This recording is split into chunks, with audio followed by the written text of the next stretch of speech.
Sucking up to your grandkid is creepy. Pensioners like you should only show up at weddings or funerals. It happened on my adorable grandson's 4th birthday. My son's wife, in other words, my daughter-in-law, said so disdainfully and nonchalantly, "I just planned a dinner party to celebrate my only grandchild's birthday." Amidst that, my daughter-in-law, who has always disliked me, finally showed her true colors in front of her son. If that's what she wants, I'll gladly cut ties. Are you sure? Don't come back regretting it later. I said with a smile, revealing a certain truth to her. I am Harper, 65 years old. Recently, my husband passed away. He just turned 75 last month. He had been suffering from a chronic illness and was given a limited time to live a few years ago. Despite that, he stayed by my side for 2 years longer than the doctors predicted. I am sad that my beloved husband is no longer with me, but I am truly grateful for his efforts until the end. Thankfully, I inherited several properties from my father, so I had rental income. Even when my husband couldn't work due to his illness, we could live comfortably because of that income. Besides, even after his death, there's another reason I can live normally. That is the existence of our 2 sons. We have the eldest son Andrew, and the younger Robert. Both are married, and Andrew has a 4-year-old son, David. The fact that my sons live relatively close eases my loneliness. With my husband's funeral over, life is slowly returning to normal. One day, Andrew and his wife Madison came to visit my house. This house is also Andrew's childhood home, but he rarely visits, so I asked him what was up. What's going on? You didn't even call. I'm sorting Dad's things, and the living room's a mess. We need to talk about something important with you. It's okay if it's messy. I just want to welcome you guys properly. Oh, where's David? He's at kindergarten, so it's fine. We're coming in. Although I tried to stop them, they proceeded down the hallway. Following Andrew, Madison silently tagged along. I followed them to the living room. They were already deeply seated on the sofa, with Madison fiddling with her mobile phone, legs crossed. I wonder what this talk is about. Madison seems as grumpy as ever today. I hope it's nothing too serious. I've never had a good impression of Madison since the beginning of their marriage. She's beautiful and has a great figure, but completely lacks charm. Even my husband had a troubled look when she came to greet us for their wedding. Our relationship has been far from good. I was worried for reasons like those. I was surprised when Andrew broke the silence. Mom, I want to be clear about this. Why don't you live with us? Live together? I was taken aback by his unexpected proposal. Sensing something from my expression, he hastily explained. I know, it's shocking to hear all of a sudden. But I've been worried, Mom. Ever since Dad died, I thought you might be lonely. Well, I'd be lying if I said I wasn't lonely. Right? You're getting older, and living with us would be safer. You'd feel more secure with us around, right? That's true, but you guys have your own life, right? Interrupting me, he said with a broad smile, It's okay, no worries. He then took my hand and continued happily. Mom, Madison agrees with moving in together. Madison does? Actually, it was Madison who first suggested we live together. Really? Madison suggested living together? Given her attitude so far, it seemed like she didn't like me at all. Or maybe she's just not good at expressing herself? Various questions crossed my mind, but I was genuinely curious about her feelings. I turned to her and asked tentatively, Madison. Andrew said so, but is it true that you suggested we live together? It's true. I thought you might be lonely on your own. Is that so? Thank you. We thought living together would make David happy too. Don't read too much into it, okay? Though her tone was brisk, it didn't seem malicious. From the way the conversation was going, it appeared true that she suggested living together. Afterward, they kept persuading me. We're worried, so we'd like to move in with you as soon as possible. I was surprised by the sudden proposal, but since they insisted, I agreed to live together. We continued our conversation as they led, and finally decided to start living together the following week. Once the moving day was decided, they left briskly. Alone in the room, I resumed sorting my husband's belongings. While looking at family trip photos from years ago, I got lost in thought. I decided on the spot to live together, but was it really the right choice? Madison said that, but adding 3 people suddenly to this house, where it was just my husband and me. But living together with Andrew's family, that's a happy thing, right? I tried to convince myself that my choice wasn't wrong, though it felt almost forced. Despite my anxieties, I decided to shift my mindset toward living together. A week later, the day of their move was busy from the morning. The movers arrived while I was eating lunch, as they hadn't informed me of the time. In a rush to help with the moving, Andrew and the others were nowhere to be seen. In the end, I had to direct the movers on my own. Several hours later, they finally arrived. I wish you had told me if you were going to be late. I told Andrew, but Madison retorted before he could. Excuse me, but unlike you, we're busy, you know? You're always home and has time to spare, so be a little flexible. But there was so much stuff. It was really hard to direct the movers alone. We're offering to live with you, and you complain about this? Harper, you don't realize how lucky you are. I didn't mean. Whatever, we're tired, so please get dinner ready. Saying that, she lay on the living room sofa and started playing games. Her drastic change from her usual quiet demeanor left me stunned. Confused, I approached Andrew and asked in a low voice, Andrew, Madison suggested living together, right? Because she was worried about me being alone. Yeah, that's right. That's why we moved in early. But what she just said, you heard it too, right? It doesn't sound like she's worried about me. Just let it go. Mom, don't do anything unnecessary. Just listen to what Madison says and do what you want. Andrew. He wouldn't even make eye contact. At that moment, I began to feel uneasy. 2 weeks after we started living together, my fears soon became a reality. My conversations with Andrew, who had said he was worried, were minimal. Madison had quit her part-time job, which she had held until the move. Becoming a housewife didn't mean she helped with housework. She just lazed around the house every day, not even touching the laundry. From grocery shopping to cooking, to cleaning every room, everything was left to me. Even if I asked Andrew, he wouldn't say anything to her, perhaps afraid of being disliked. So, I decided to speak up to her directly. Madison, I hate to ask, but could you at least take care of your own things and help out with the housework? What? Harper, are you ordering me around? It's not an order. It's just that the current situation is too much for me. I don't care. Aren't you grateful that we're living with you? Just so you know, Harper, you are lucky. You should be aware of that. She dismissed my words mockingly, not taking them seriously. At a loss for words, she added one more thing. Oh, by the way, David's birthday is coming up, so please book a nice restaurant. No casual eateries or anything like that. Madison, you just want to use me for your convenience. What are you talking about? It's for David. You should be happy to celebrate your grandson's birthday, right? But still. Anyway, please do it. If you don't make a reservation, I'll tell David it's his grandmother's fault. How could you? With those threatening words, she laughed with a sarcastic smile. And she left the living room, looking down on me. What's going on? Wanting to live together because they're worried, that was a lie. She just wants to use me. Using David as a threat is unbelievable. A rebellious spirit grew within me against her. But thinking of David, I couldn't put my feelings first.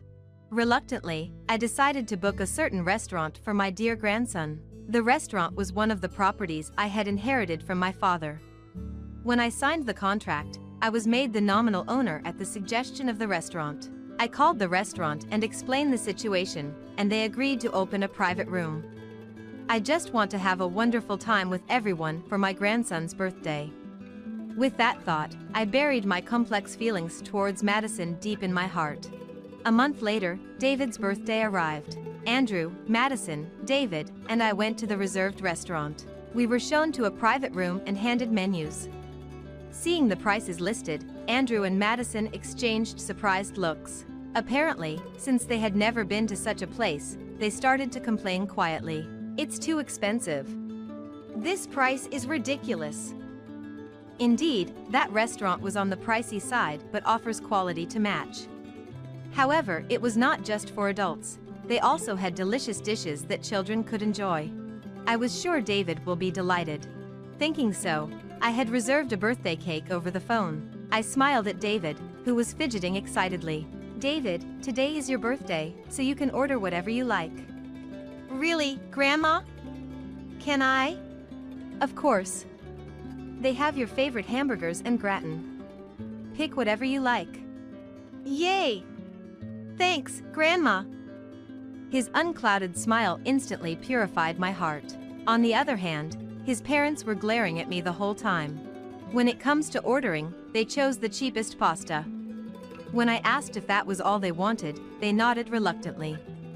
I wanted them to enjoy something delicious, so I selected some of my recommended dishes like appetizers, salads, carpaccio, and a meat main course. As I ordered, they looked at me incredulously, probably thinking they had to pay.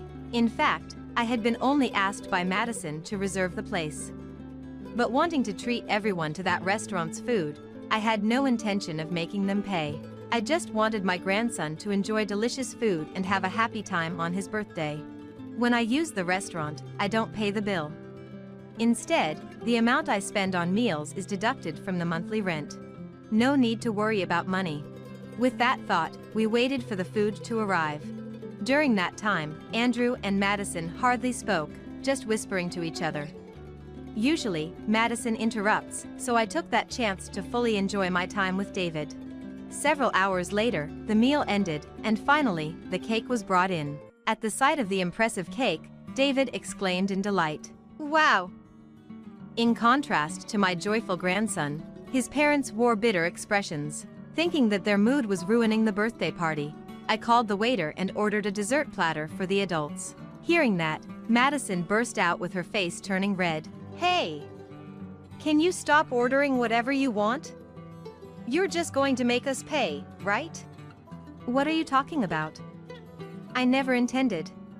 "Shut up! I saw earlier you didn't bring your usual wallet. I was foolish to ask an old lady like you. I can't believe you reserved such an expensive restaurant." "Madison, please, that's rude to the restaurant. Don't worry about the bill." And David is so happy. "Sucking up to your grandkid is creepy. Pensioners like you should only show up at weddings or funerals." That was when I first realized the immense anger was growing within me. I asked the waiter to take David out of the private room.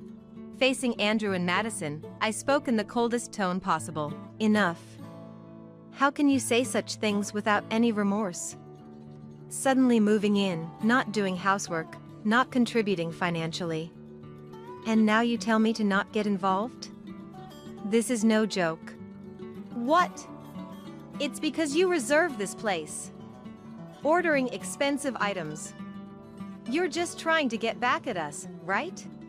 "This is my restaurant, you know?" "What?" "This is one of the properties I inherited from my father. I became the owner just in name when I signed the contract." The chef was grateful to him. As I explained, Andrew's face turned pale. By the time I finished, he was in shock. Meanwhile, realizing she wouldn't have to pay, Madison spoke up loudly. "Oh, so we don't have to pay? Because it's your treat." "Yes, it is. But this will be the last time." "Huh?" Her face froze at my words. I made it clear to her. "I'm fed up with living with a couple like you. I won't take care of you anymore. I don't even want to breathe the same air. I was foolish to be deceived by your words about being worried. Don't ever involve me in your lives again." "Wait, Harper, what are you talking about?" "I'm grateful you gave birth to David. But this is my limit. I won't have anything to do with you guys, even at weddings or funerals. Don't contact me, no matter what. You guys are no longer my son or daughter." The two of them teared up. I quickly gathered my things, breathing heavily. As I was leaving, David asked with looking puzzled, "Grandma, are you leaving?" "I'm sorry, David. We might not meet again, but take care." "Really? I don't want to not see you." "Thank you. Grandma will always pray for your happiness." While I saw him look sad, I stroked his head and left the restaurant. I didn't look back, afraid my resolve would waver. Later, I called my younger son Robert and explained everything. He was furious with Andrew and advised me to end the cohabitation immediately. Upon arriving home, I packed the essentials and headed to Robert's house. They offered to let me stay until I found a new place. A few days later, I decided to sell the family home. It was sad to let go of the house full of memories with my husband, but I didn't want to leave Andrew's family free rein anymore. The house was quickly sold, and they were soon to be evicted. Without me bearing the living expenses, their life changed drastically. Although they managed to move into another place, apparently, they constantly fought over money. Robert received requests for help but blocked Andrew's number, knowing the situation. The only regret I had was David, but it was a fitting outcome for them. As for me, I'm enjoying a peaceful life in my new house. Robert's family visits me regularly, so I don't feel lonely. I plan to enjoy my independent life while I'm still physically able. On the day of my beloved niece's wedding, like she was my own child. "Actually, the choir we booked for today won't make it in time due to an accident. Please. I understand your situation, but I'm begging you, sing for my daughter's sake." The venue manager, Mr. Brown, and my sister Linda pleaded with me. I, a former opera singer, had decided 20 years ago never to involve myself with opera again. Yet, if I don't sing now, my precious niece's wedding will end imperfectly. I'll sing with all my heart. After making that resolution, my life took a dramatic turn. My name is Nancy. It's been 25 years since I married my husband, Paul. Nancy, it's our 25th anniversary this year. How about we take a trip somewhere? I'm surprised at you suggesting that, Paul. I thought I was the only one excited about celebrating our anniversaries every year. That's not true at all. I'm just a poker face. We're celebrating 25 years of marriage. Perhaps it's because we never had children. But that never happened. Meanwhile, my sister Linda, who married around the same time as me, has a daughter, Betty. That's why I used to struggle with the lively interactions of Linda's family when we all gathered. It felt like the happiness of a family with children was being flaunted in front of me. But those feelings belong to a distant past. Delighted by the travel proposal from my husband, I immediately called Linda the next day. "Did you guys do anything for your 25th anniversary?" "Yes, the three of us went on a trip. It was fun." "A trip, nice. By the way, speaking of which, Betty is getting married." "Really? Congratulations!" I was thrilled by the surprise news from Linda, my voice brimming with excitement. The greetings between our families were already over, and it seems the wedding is set for November, 3 months from now. Linda asked us to attend Betty's wedding as a couple, and I happily agreed. I was genuinely delighted about Betty's wedding, whom I cherished like my own child. Betty will be so happy. "And Nancy, there's one more favor I want to ask of you." But the next moment, my face clouded over upon hearing Linda's words. "Betty is looking for someone to sing a hymn at her wedding. Nancy, won't you sing?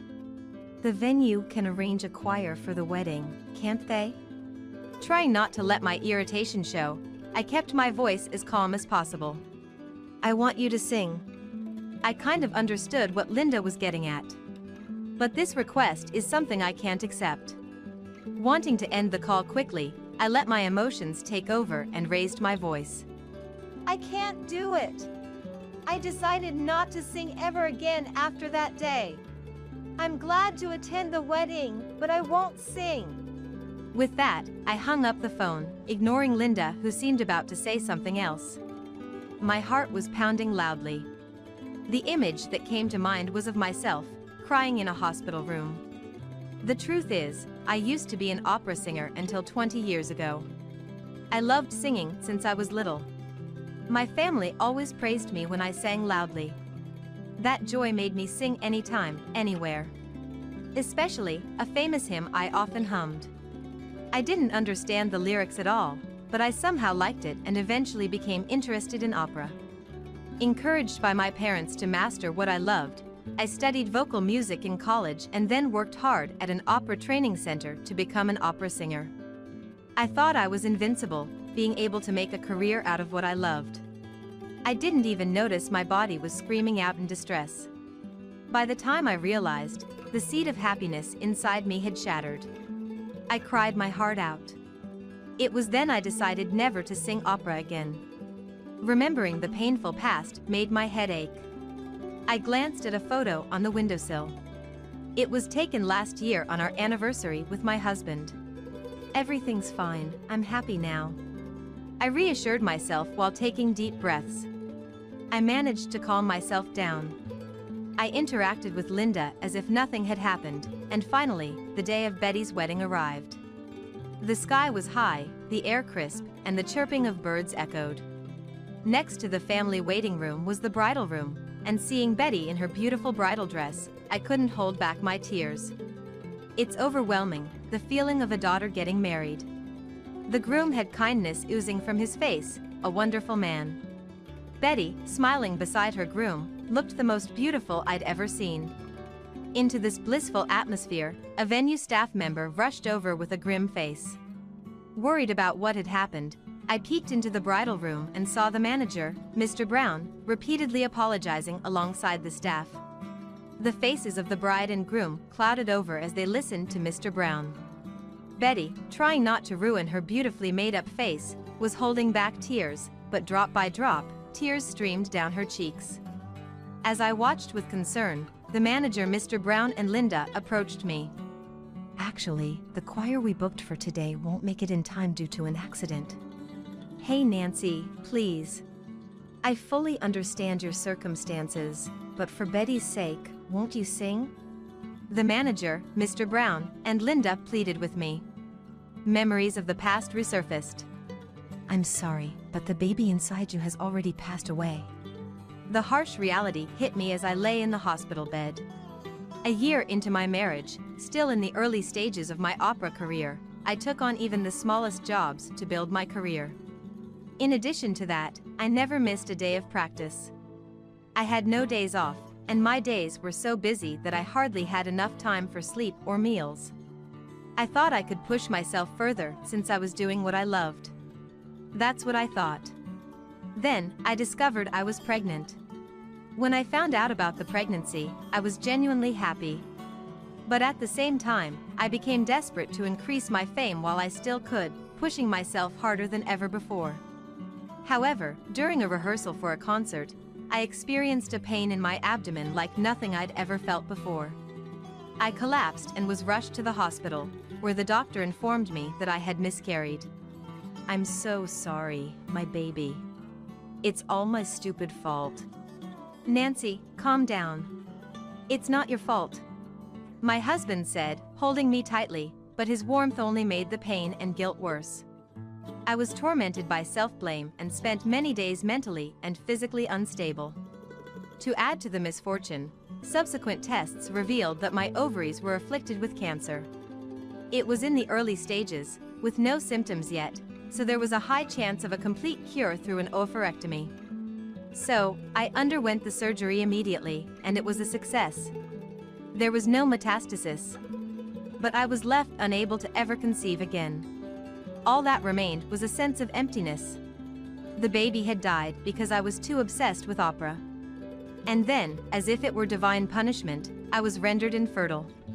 At that time, I was emotionally unstable, crying every night, and I cried so much that I developed inflammation in my throat and lost my voice.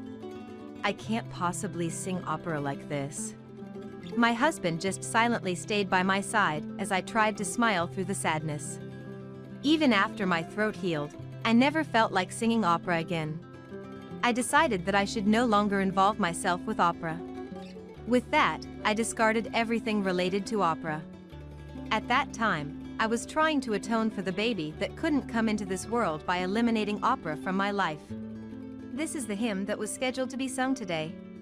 Brought back to reality, I looked at the score that the manager, Mr. Brown, had handed to me, and it was the name of the hymn I used to sing. This song. Unconsciously, my hand went to my stomach. It was a song full of memories for me, one that my mother used to hum when I was little. And it was the song I, who was supposed to become a mother, gently sang to my unborn baby while stroking my belly every day.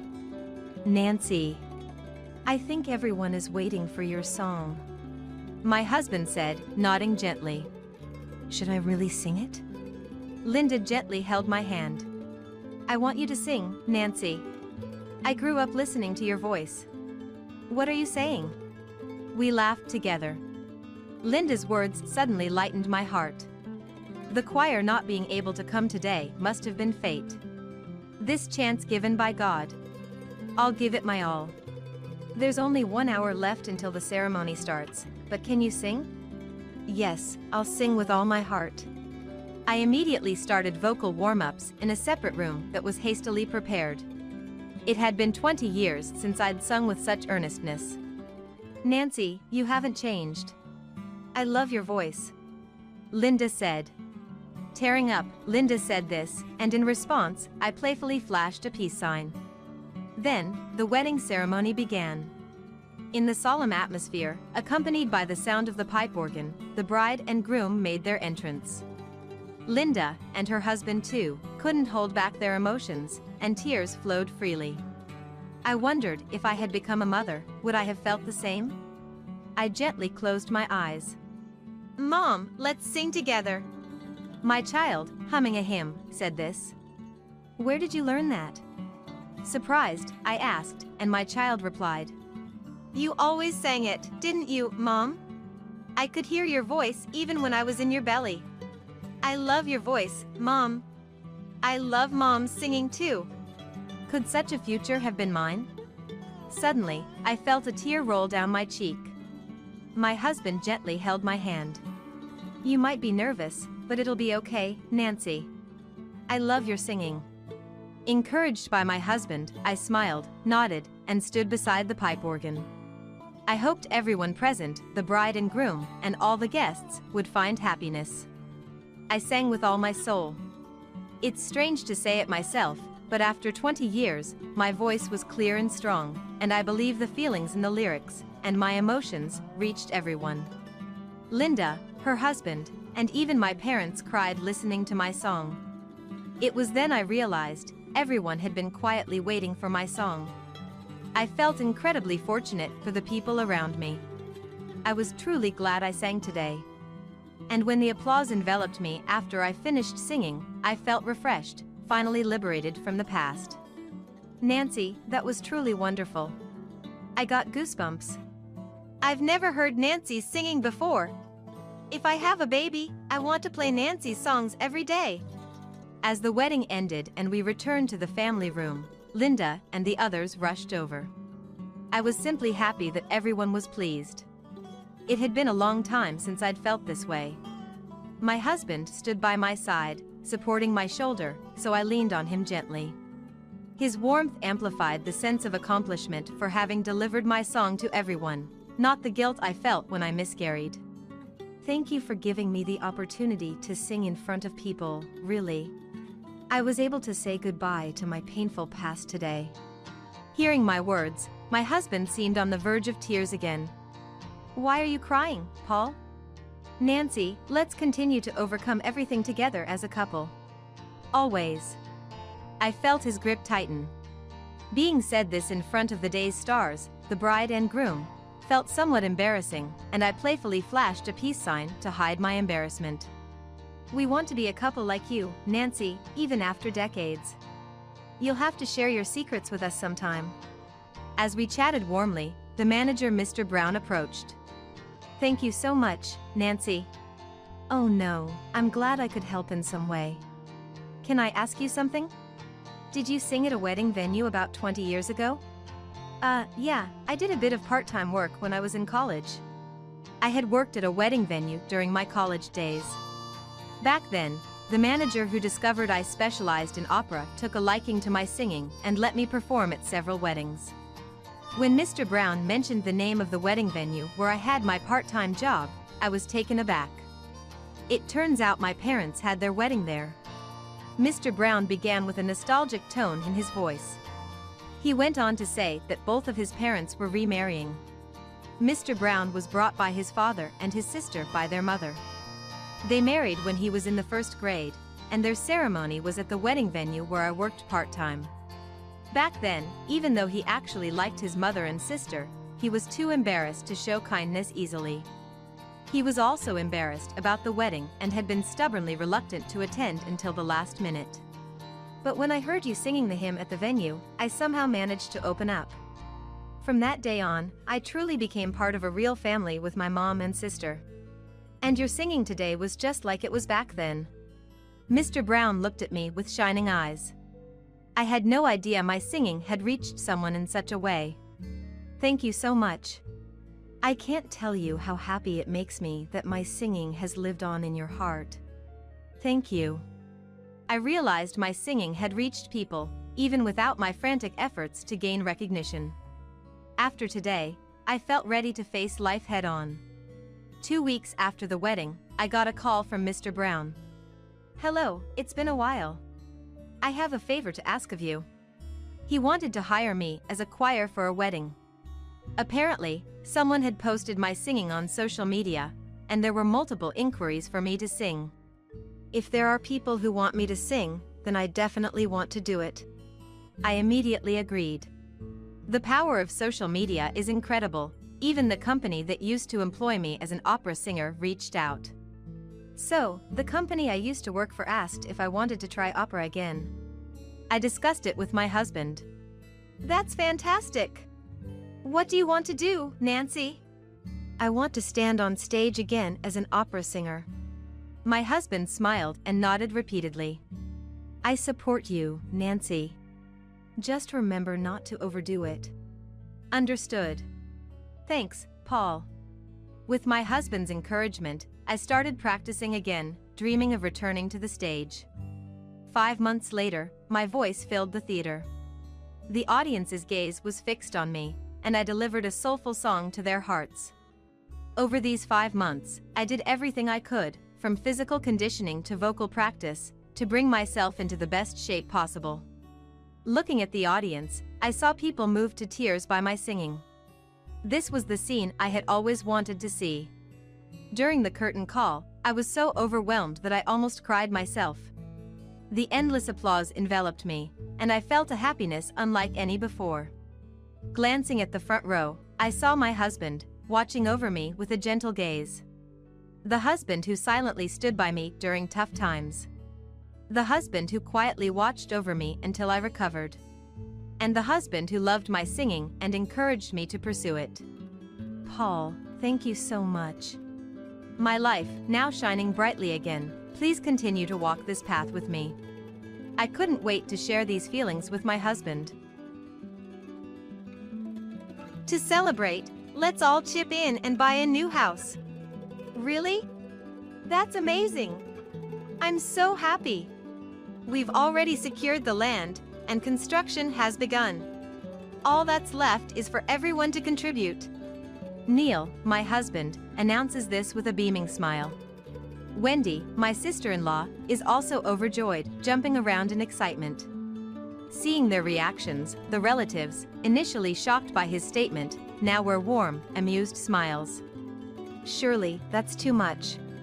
Sissy, are you really okay with this? Only Bert, my brother-in-law, looks concerned, asking me hesitantly. Don't be shy. It's all good, right? Neil, buoyant, turns to me. To which I respond. Huh? Why should we? The baby is yours, isn't it? I state. What? The celebratory mood freezes instantly. What do you mean? Is this child Neil's? Sissy, what are you talking about all of a sudden? Yes. This child is definitely Bert's. Neil and Wendy start panicking. Everyone looks at me, bewildered. Observing their reactions, I decide to call someone to the scene. I'm Sissy. 25 years old, newlywed in my first year of marriage. My family is what you'd call wealthy. We own several large properties, some of which have apartments built on them. All are in prime locations and are usually fully occupied. The rental income alone is more than enough for a comfortable life. Sissy, would you mind checking on things with me as a learning experience? Sure, of course. The apartment management is overseen by my maternal grandmother, Marcia. Meanwhile, my paternal grandparents and parents run a farm. Using vast lands, they produce delicious vegetables daily with many employees. Our vegetables are famously tasty, supplied to renowned hotels and popular restaurants. I'm thinking of taking over the farm. Is that okay with you, Sissy? That's fine. I prefer managing the apartments. My brother Ralph and his family are set to inherit the farm. Ralph has always loved farming and chose to continue it without anyone's prompting. His family is similar, enthusiastically working in the fields alongside the employees. So, I've been helping with apartment management. No one opposed our choices. Everyone was happy we were continuing the family business. I'm getting older, so maybe it's time to pass on the management to Sissy. So, I'll soon be taking over the business completely. With this setup, I should be able to live comfortably on passive income. Focused on the family business, I became indifferent to romance. I hadn't had a boyfriend for years, let alone considered marriage. Concerned, my parents set up a party. Hi, I'm Neil. Pleased to meet you. That's where I met my husband, Neil. He's 2 years older and knew many things I didn't. His maturity quickly attracted me. I like people who work hard. Encouraged by his words, I started a side job with Marcia's permission. You're doing your best. Impressed by my efforts, Neil proposed. I have a brother, Bert. He'll inherit the family home. Neil works for a multinational company, and we live a prosperous life. My parents-in-law are lovely, welcoming me warmly. I'm thinking of farming in my retirement. Can you give me some advice? My father-in-law, Isaac, always smiles kindly when he says this. Sissy, do you also enjoy handicrafts? That's great. I'm the only one interested in it here. My mother-in-law, Caddy, and I bond over our shared hobby, enjoying our conversations. Living with my brother-in-law Bert, a calm person. I felt grateful to have joined such a wonderful family. Oh, Sissy, you're here. Sorry to intrude, Wendy. My in-laws are great, but there's one troublesome person. That's Wendy, Bert's wife, my sister-in-law. Apparently, Bert and Wendy have been childhood friends. That's why I had no issues with moving in together. We've been close since childhood. They treat me like their own daughter. Is that so? Every time I visit my in-laws, Wendy says this boastfully. Also, Neil prefers. And he likes this better. She tells me these things I didn't even ask for. She wants to revel in the superiority of knowing Neil better than I do. Well, thank you for telling me. I'll keep that in mind. My response finally frees me from the conversation. Wendy, that's rude to her. Sorry, Sissy. Don't mind what she says. Bert immediately scolds her, and Neil supports me, so I don't take it too seriously. I guess she feels I've intruded on their relationship of 3 and dislikes my very presence. Only time can solve this. So, I've decided to take it easy and deal with it slowly. But I'm happy to hear about your preferences and past. Sissy, you're so positive. I'm a bit embarrassed, but that's what I like about you. Neil appreciates my positive outlook. And that's why I can let Wendy's words slide off me. Our house is within walking distance from my in-laws. So, we are often called over and participate in most family events there. Sissy, we're happy you visit us, but don't you need to see your own family? Yeah, it feels like we're monopolizing you. My parents-in-law expressed their concern. My family's house is occupied by Ralph's family, and they're always busy regardless of any events or holidays. We also do greenhouse cultivation, so the season doesn't matter. There are employees, so there's no need for me to help out. That's why I don't visit my family's home much. When I explain this, I see, you're busy. Then, relax and make yourself at home here, they say with kind smiles. Just as I'm about to smile back.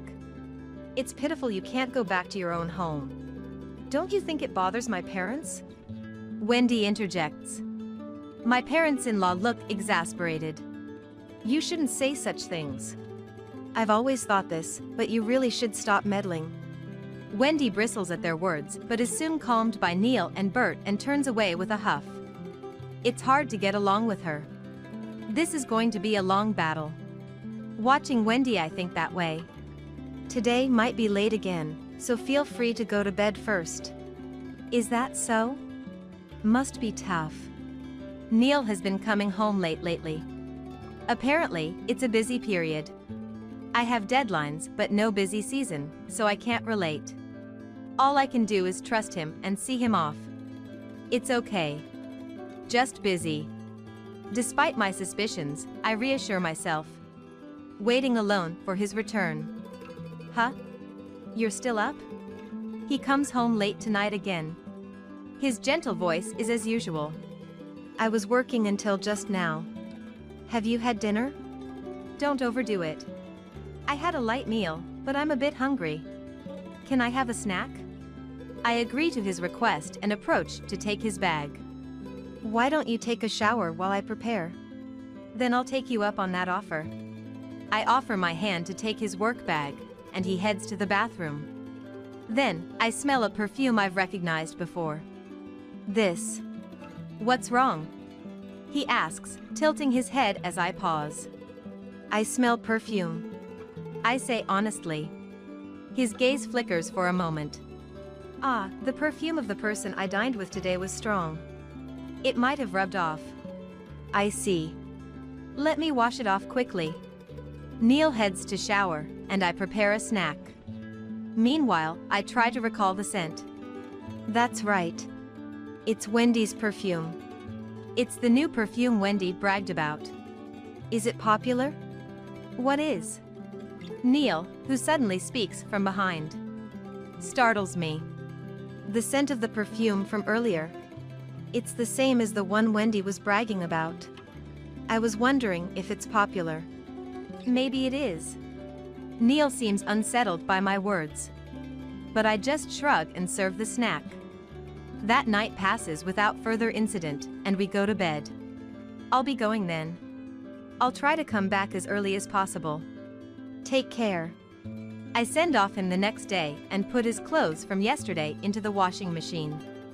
Then, a pair of earrings rolls out of his pocket. These, Bert made them as a hobby, a one-of-a-kind item. Neil isn't skilled enough to make something like this. That's what Wendy had bragged about. Honestly, until yesterday, I thought it was just a coincidence, but now it's confirmed. What should I do now? I couldn't just leave things as they were. Clutching the earring, I pondered my next move. Sometime later, I received a call from my in-laws. Wendy's pregnant. I'm going to be a grandmother. Really? Congratulations. It was news of Wendy's pregnancy. Hearing this, a possibility crossed my mind. Sissy, what's wrong? I'm sorry to bother you when you're busy. I need some advice. I discussed with Ralph to be ready for any situation. After hearing my story, Ralph agreed to help. I started visiting my in-laws more, not just for Wendy, but to support my parents-in-law. Sissy, do the laundry. After that, go shopping. Okay, understood. Wendy, flaunting her pregnancy, ordered me around. I just smiled and let it slide. In front of my parents-in-law. I'm sorry, I can't do anything because of the morning sickness. She acted demure. She seemed to care about their opinion. When they weren't around, Wendy harassed me. I secretly recorded her voice, thinking she's bold. Thanks for helping with Wendy. Mom and Dad are grateful too. That's okay. My job is flexible. Neil thanked me, looking happy. I watched him with a detached feeling. What was he thinking, interacting with me like this? That thought lingered in my mind. Did you hear, Sissy? The baby's finally born. Oh, is that so? Neil seemed genuinely happy about the birth. Watching him, I felt calm. So, for the baby birth gifts, we're thinking of pooling money to buy them a new house. A new house? Apparently, there had been talk of selling the family home and moving into a duplex. The family home was old and would need remodeling soon. So, I was hoping you could help with the cost. And maybe provide some land too. My first thought was, how brazen. Neil seemed somewhat aware of this. Looking slightly apologetic. It's for my dear childhood friend, you see? I stared at him as he said this. He avoided my gaze. After a few seconds of staring, an idea came to me. All right. I'll see if Marcia knows any good land. Really? Thanks, Sissy. A while later, after Wendy's health stabilized, a party was organized to celebrate the birth. The relatives gathered to bless Wendy. Congratulations!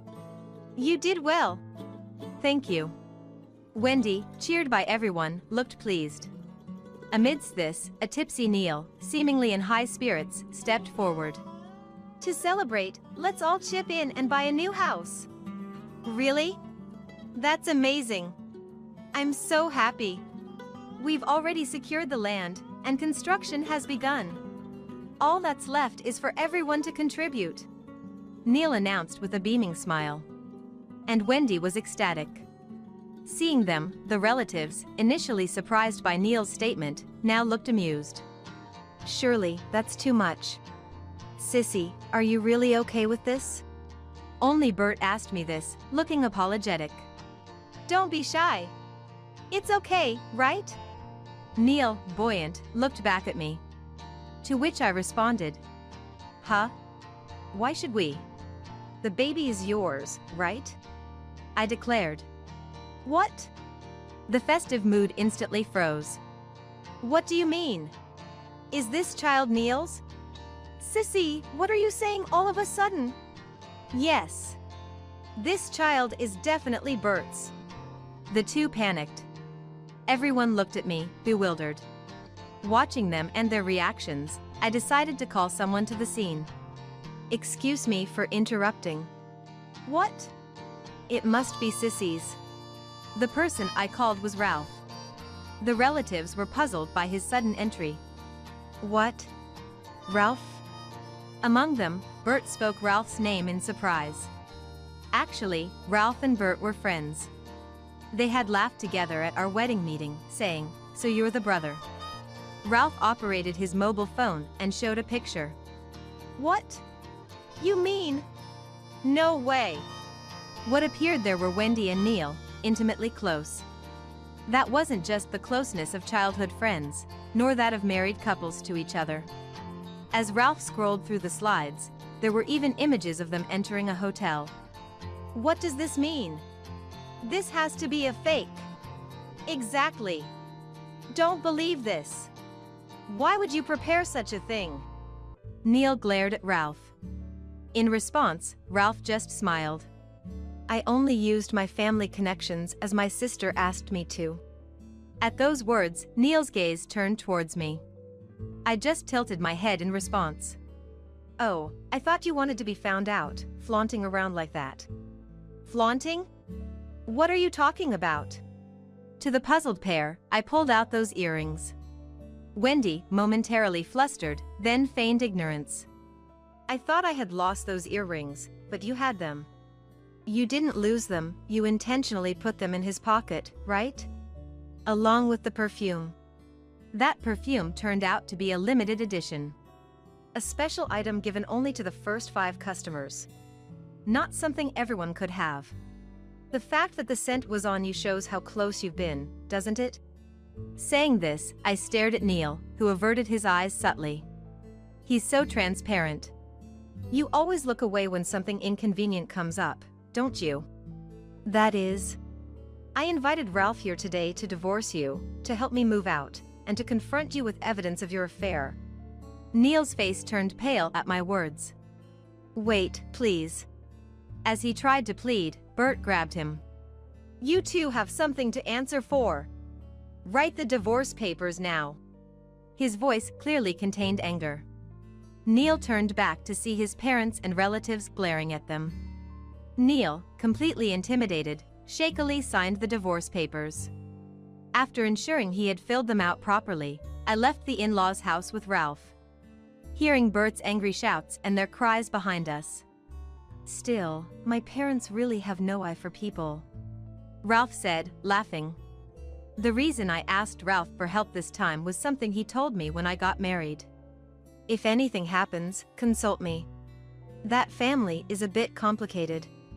Given this advice, I first turned to him. Apparently, he had already been informed by Bert of the complex relationship with Wendy and the others. Bert seemed normal, but it's weird for a childhood friend to interfere in personal relationships. It seems Wendy had been meddling in the relationships between Neil and Bert. Wendy, having a strong attachment to her childhood trio, wouldn't let even school friends join in. That Wendy, was it? I doubt she truly loved either of them, Ralph muttered. I understood what he meant a few days later. I filed for divorce immediately after that.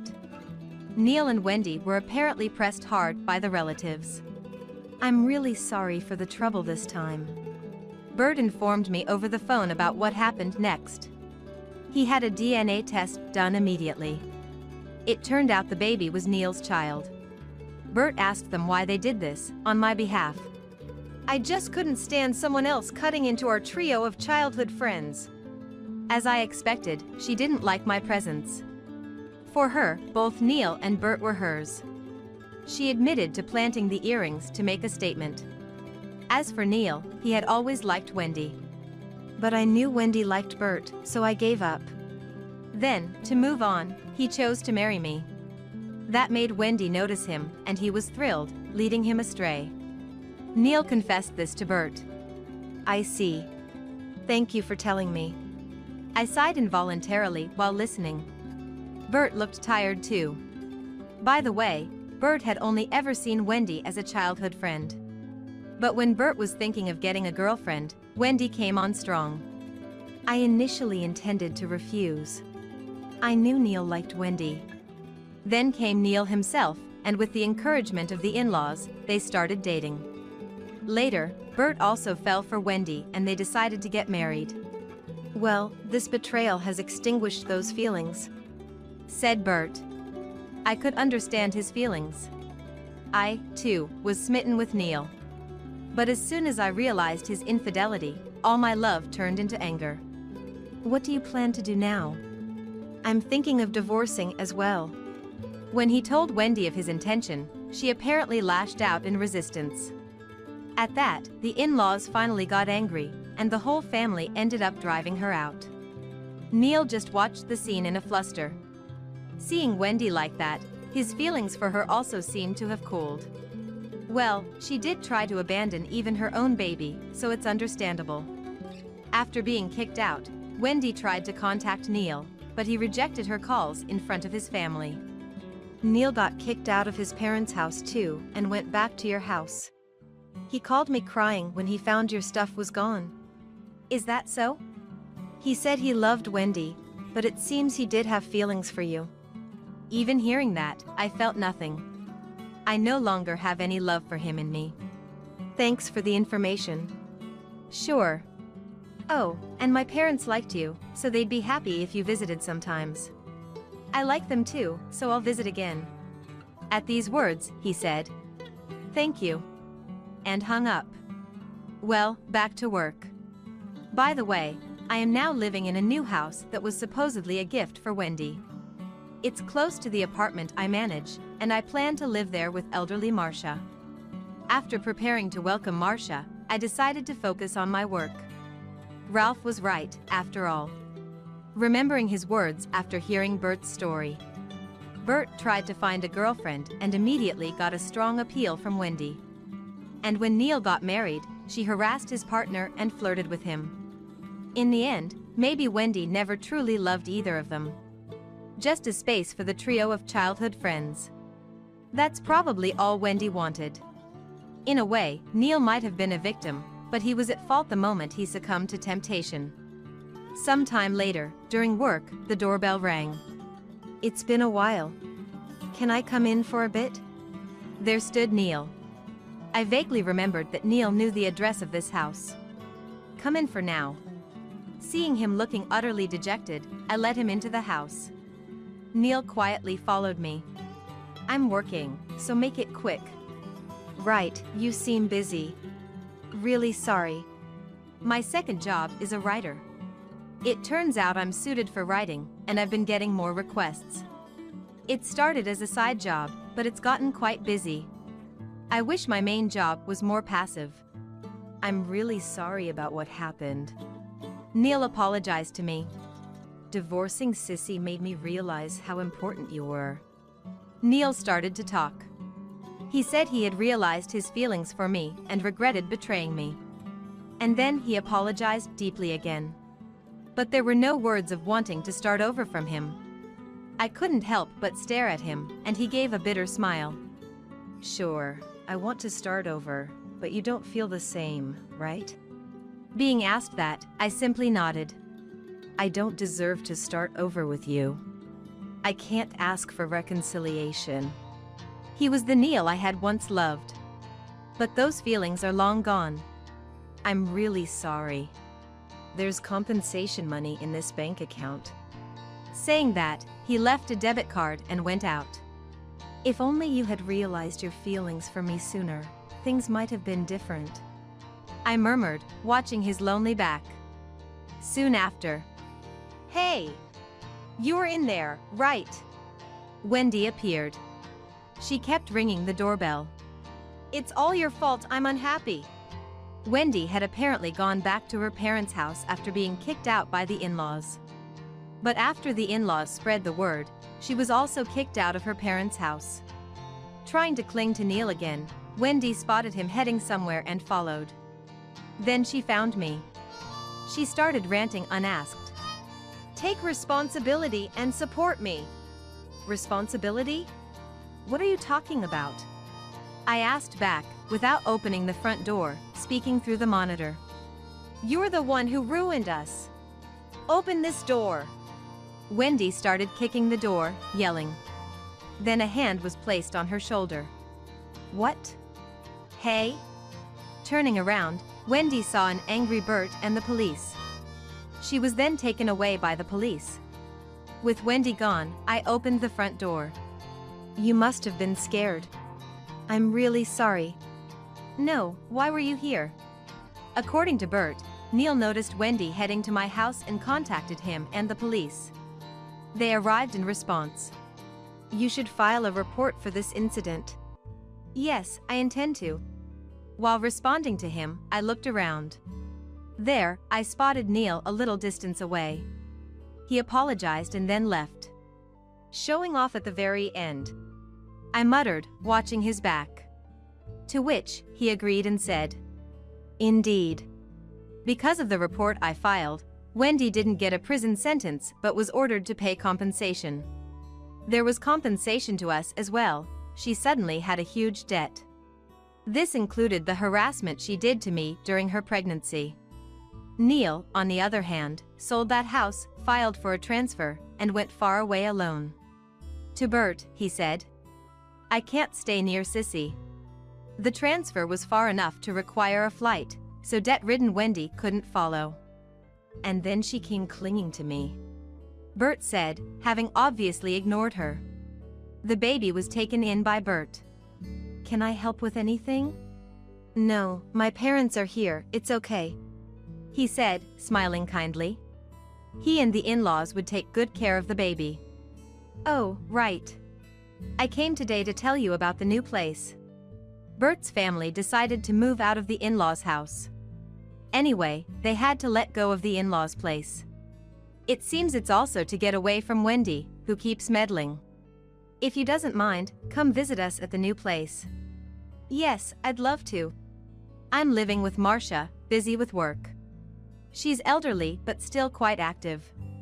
Have to keep moving or I'll get stuck, she says, helping with housework, for which I'm truly grateful. Her help allows me to focus on my work. By the way, my parents said they were sorry about what happened. I heard from him about my parents knowing the incident. When I visited home, they apologized many times.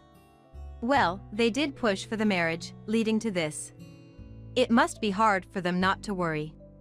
Thanks to that, I got some freedom without being pushed into marriage. That's good. If you want to marry, find someone yourself next time, Ralph said, laughing. As a thank you for his help, I plan to send him unique sweets not available there. That's sweet, my wife and kids love it. Then I'll send a lot. By the way, you don't have to get married, Marcia says. Whether to marry or not should be your own decision.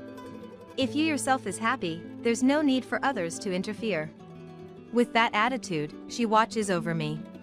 Because of this, I am free to work as I please. Well, maybe I'll finish work early today and go out with Marcia. Thanks to many people, I am able to lead a peaceful and calm life. Since then, I've been working hard as usual. I haven't seen Neil since. Rumors say he's doing well at his new posting. According to Bert, child support is sometimes deposited.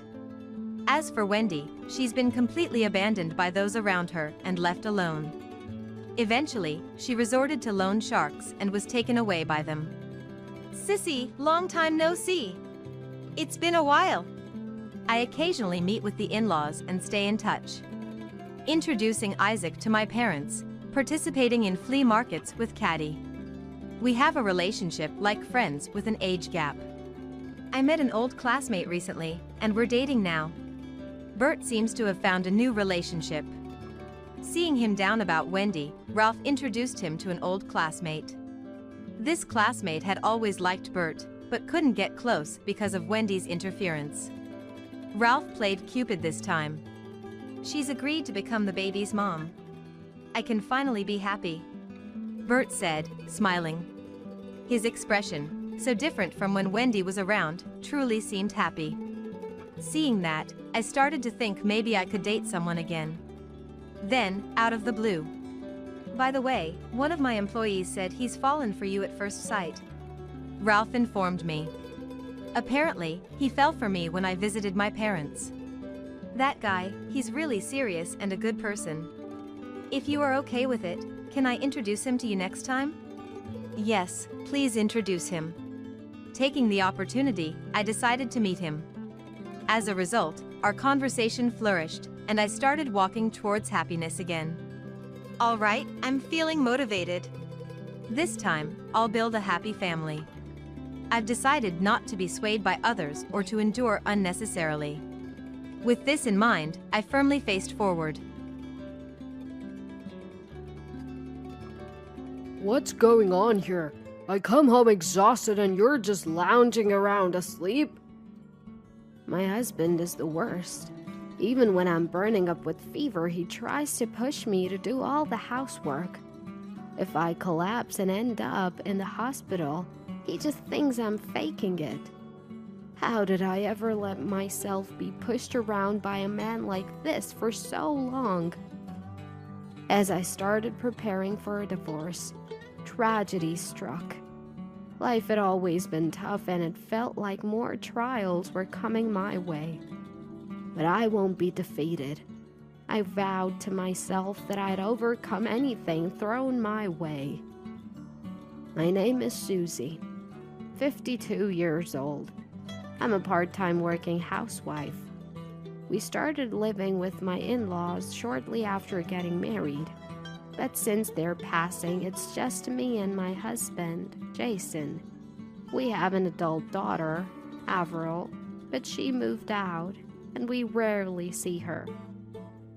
Having Avril was a blessing, but marrying Jason was a mistake. In our 50s, I've come to realize it's too late. Still, I plan to wait a bit more and get a divorce when Jason retires at 65. That's because I've endured years of harassment from my in-laws and grown tired of Jason's constant complaints. Yes, what we had wasn't a marriage, but a mere coexistence.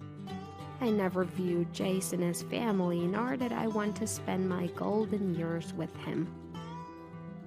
During a family trip, both my in-laws tragically passed away in an accident. At the memorial service, I unintentionally overheard some relatives whispering in a corner, thinking I was out of earshot. I hate to say this at a funeral, but Susie might finally catch a break. She's been tormented for years, and with Jason so indifferent, it's just so sad. It hit me then that people pitied me. I always thought it was normal for a daughter-in-law to obey the in-laws. My mom even told me, getting along and not resisting leads to a happy family. You'll be in the mother-in-law's position someday.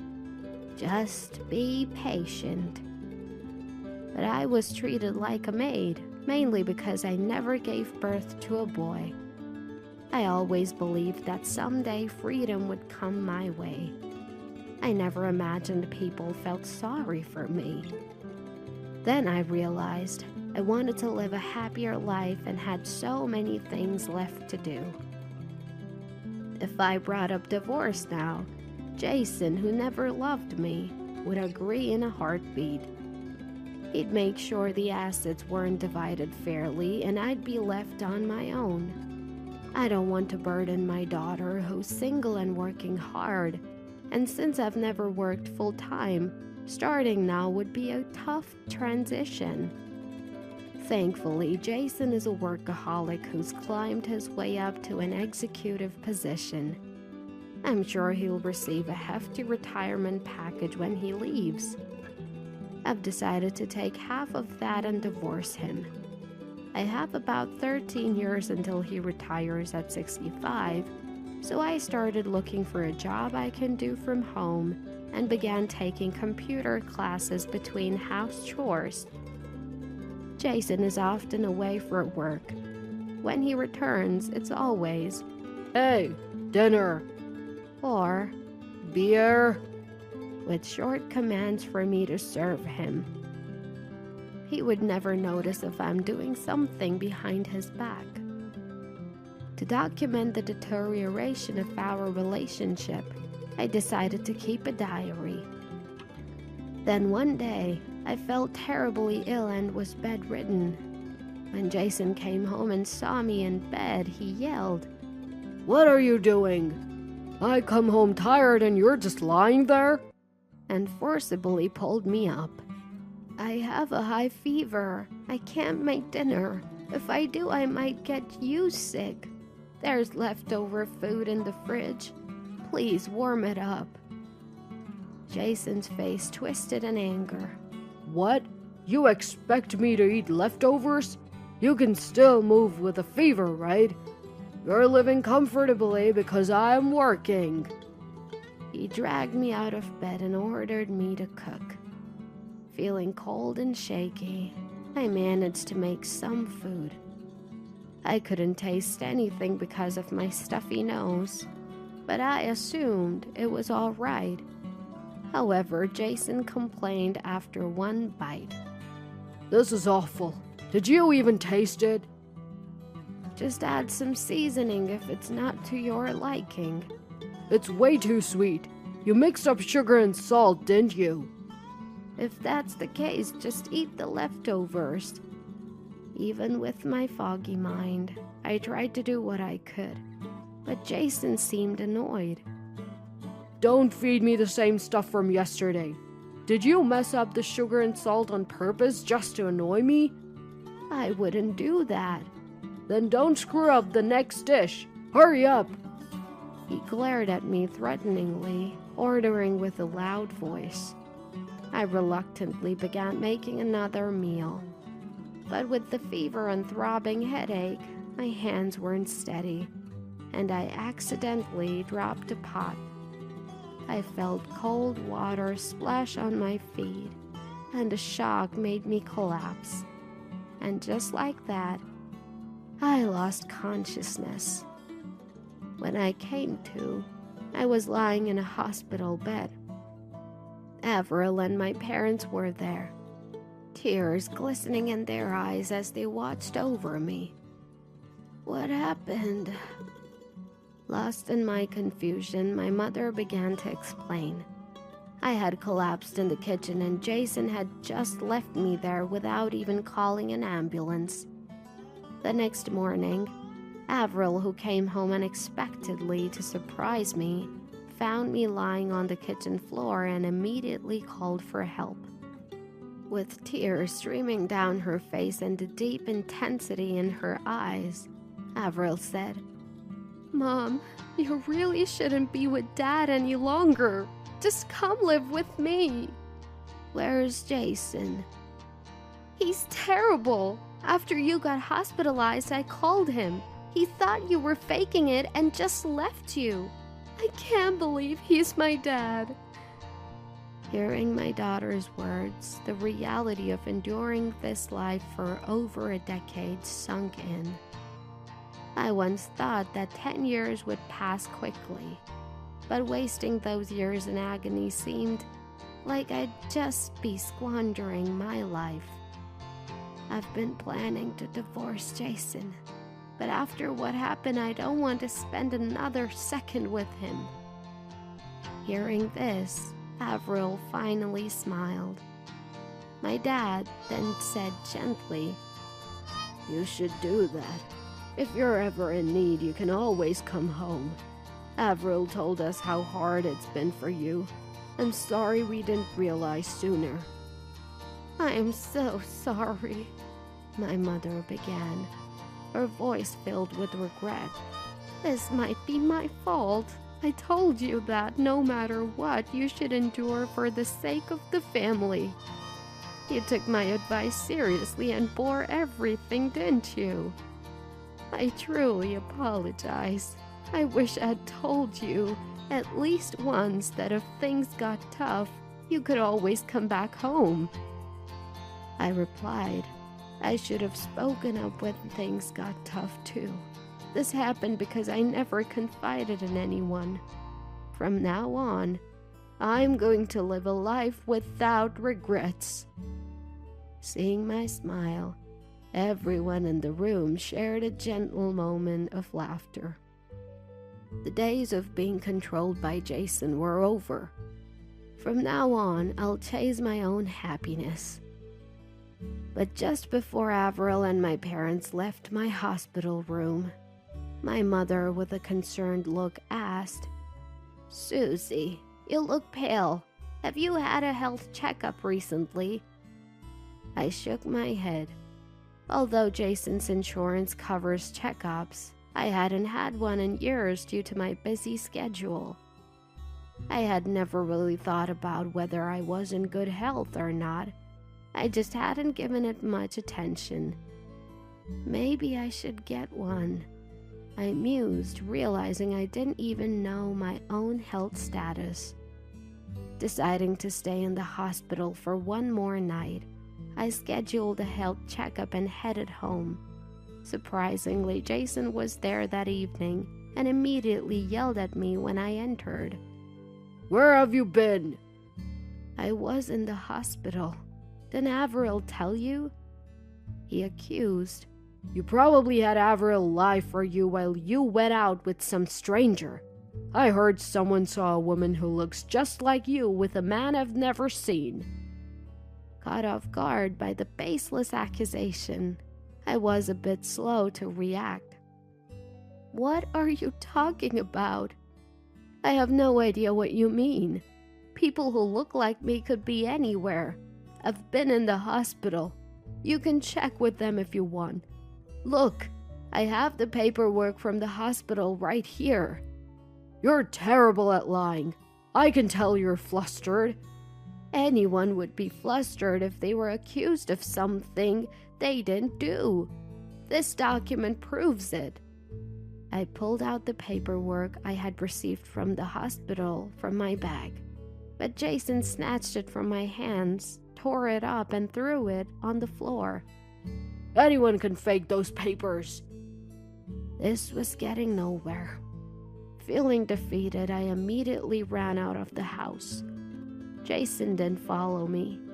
I hailed a taxi on the main road and headed to my parents' home. It was a relief being in the same city. A while after settling at home, my dad retrieved some clothes I had left behind, and I decided to stay with them for a bit. With everything that had transpired, I even considered treating myself to a vacation once the divorce was finalized. That was, until the results of my medical examination were out. Not long after returning home, I went back to the hospital for the results. They said I needed more detailed tests.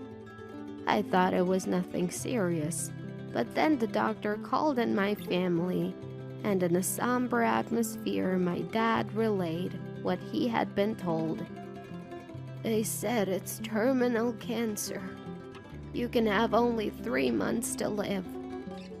Oh, I see. Just when I had decided to enjoy the rest of my life, I received this grim prognosis. While I recognized the gravity of the words, they didn't quite sink in. I was simply in shock. My mother hugged me, weeping, while my father looked away. At that moment, Avril held both my hands tightly. Just because it's terminal doesn't mean it's incurable. Medicine has advanced so much. I want you to experience more happiness. I want you to see you smiling every day. Don't give up just because you've been given this prognosis. Avril's words were encouraging and gave me strength. Avril, the reason they told you about the diagnosis is that they wanted you to fight. If you just withered away without knowing, you'd definitely regret it. Even though times are tough now, I believe the future will be brighter. Otherwise, it wouldn't be fair to you. Though Avril tried to remain strong, she couldn't hold back her tears by the end. Knowing that my loved ones would grieve if I succumbed to my illness weighed heavily on me. Plus, I hadn't gotten back at Jason for everything he'd done. Fueled by a desire for revenge against Jason, I vowed to do whatever it took to beat the illness. Later, Avril told Jason about my condition and the terminal prognosis, but apparently, he didn't believe her. My anger boiled up even more. Thinking about a husband who didn't even bother to worry when his wife was in such a state. Why had I let Jason control me and tolerated him all these years? I regretted not divorcing him sooner, wondering if things would have been different. But I couldn't change the past. Determined to brighten my future, I decided to undergo the latest medical treatments. After living this way for 6 months, the 3-month prognosis had long passed, and my health was improving. That day, I was at the hospital for a routine checkup, accompanied by my mother. Suddenly, my cell phone rang. It was a call from Jason, which was unusual. Seeing the caller ID, both my mother and I exchanged surprised glances. I chose not to answer, instead asking my mother to handle it in a particular way. While she hesitated, the call ended, but soon after, Jason called again. "Mom, please." When I suggested that, my mother hesitantly answered the phone. To ensure I could hear Jason's voice, she plugged in earbuds and we each used one. The moment the call connected, I heard him shout, Where are you messing around? I knew you were faking the hospital stay. Always playing sick. Get out of there and come home now. His yelling was so loud and harsh that I wanted to pull out the earbud immediately. My mother, using a stern tone, began. I'm Susie's mother, and... He sounded genuinely shocked. Wait, Susie's mom? It would have been a blessing if she were just playing sick. She passed away earlier. No way. You're lying too? My daughter. She's no longer in this world. My mother, although initially hesitant, gave a very convincing performance of grief. Jason fell silent for a few moments, then whispered, Where is Susie right now? She told him the name of the hospital and hung up.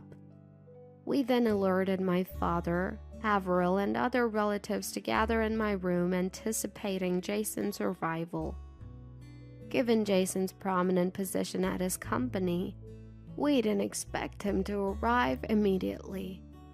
Besides, my father and Avril, relatives from Jason's side of the family, came as well. Because I had always been genuinely supportive during New Year's and summer holidays, they were quick to rally behind me. When Jason finally stormed into the room, furious, he yelled, I heard you died, but the receptionist told me you're still admitted here. At the reception desk, it seemed he learned that I was still alive and found out my room number. He appeared furious, feeling deceived, but he suddenly toned it down upon seeing the relatives present. I had called the relatives as a buffer against Jason, who cares about public perception. If they hadn't been there, he might have verbally abused or even harmed me for lying. I'm grateful to those who came to support me. I heard Susie passed away. He said hesitantly, so I responded first. I asked Mom to tell you that. Without such drastic measures, you'd continue to think I'm just faking my illness, wouldn't you? Telling your suffering wife to come home and do housework. How could you? Then, Avril, with a look of contempt, addressed Jason. Dad, now do you believe Mom wasn't faking? She was told she only had 3 months to live, but she promised to stay alive until the divorce. Mom really fought hard. Divorce? I thrust forward the divorce papers my father had gotten from the office. Please, grant me this divorce. It's my final request to you. I don't want to die as your wife. You hate me that much? Tell me, did you ever do a single thing that would make me like you? I brought in money. You lived comfortably, didn't you? Please, don't make me laugh. I didn't marry money. I wanted a relationship where we could support each other. Clearly, that wasn't possible with you. My biggest regret is not divorcing you sooner. Now, sign it. I asserted firmly, and the relatives backed me up. It's all because you've made Susie suffer for so long. That is the consequence of your actions. Can't you grant your wife's last wish? I'm ashamed to call you family. Poor Susie. Other relatives began to scold Jason in turn. I'm struggling without Susie. I've never done housework, so our home's a mess. I can't imagine our finances either. I spend too much. I wish Susie was only pretending. I'm genuinely sorry. Jason, with tears in his eyes, signed the divorce papers.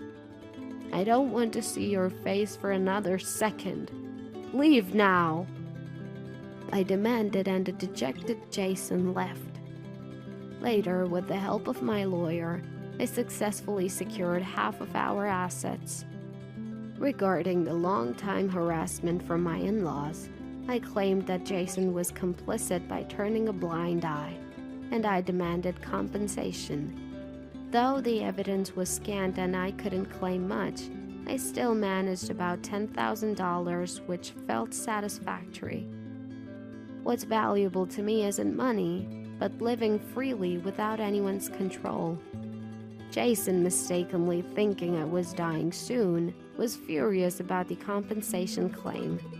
But I had already been discharged from the hospital and moved near Averil's apartment with my parents, so he couldn't find me.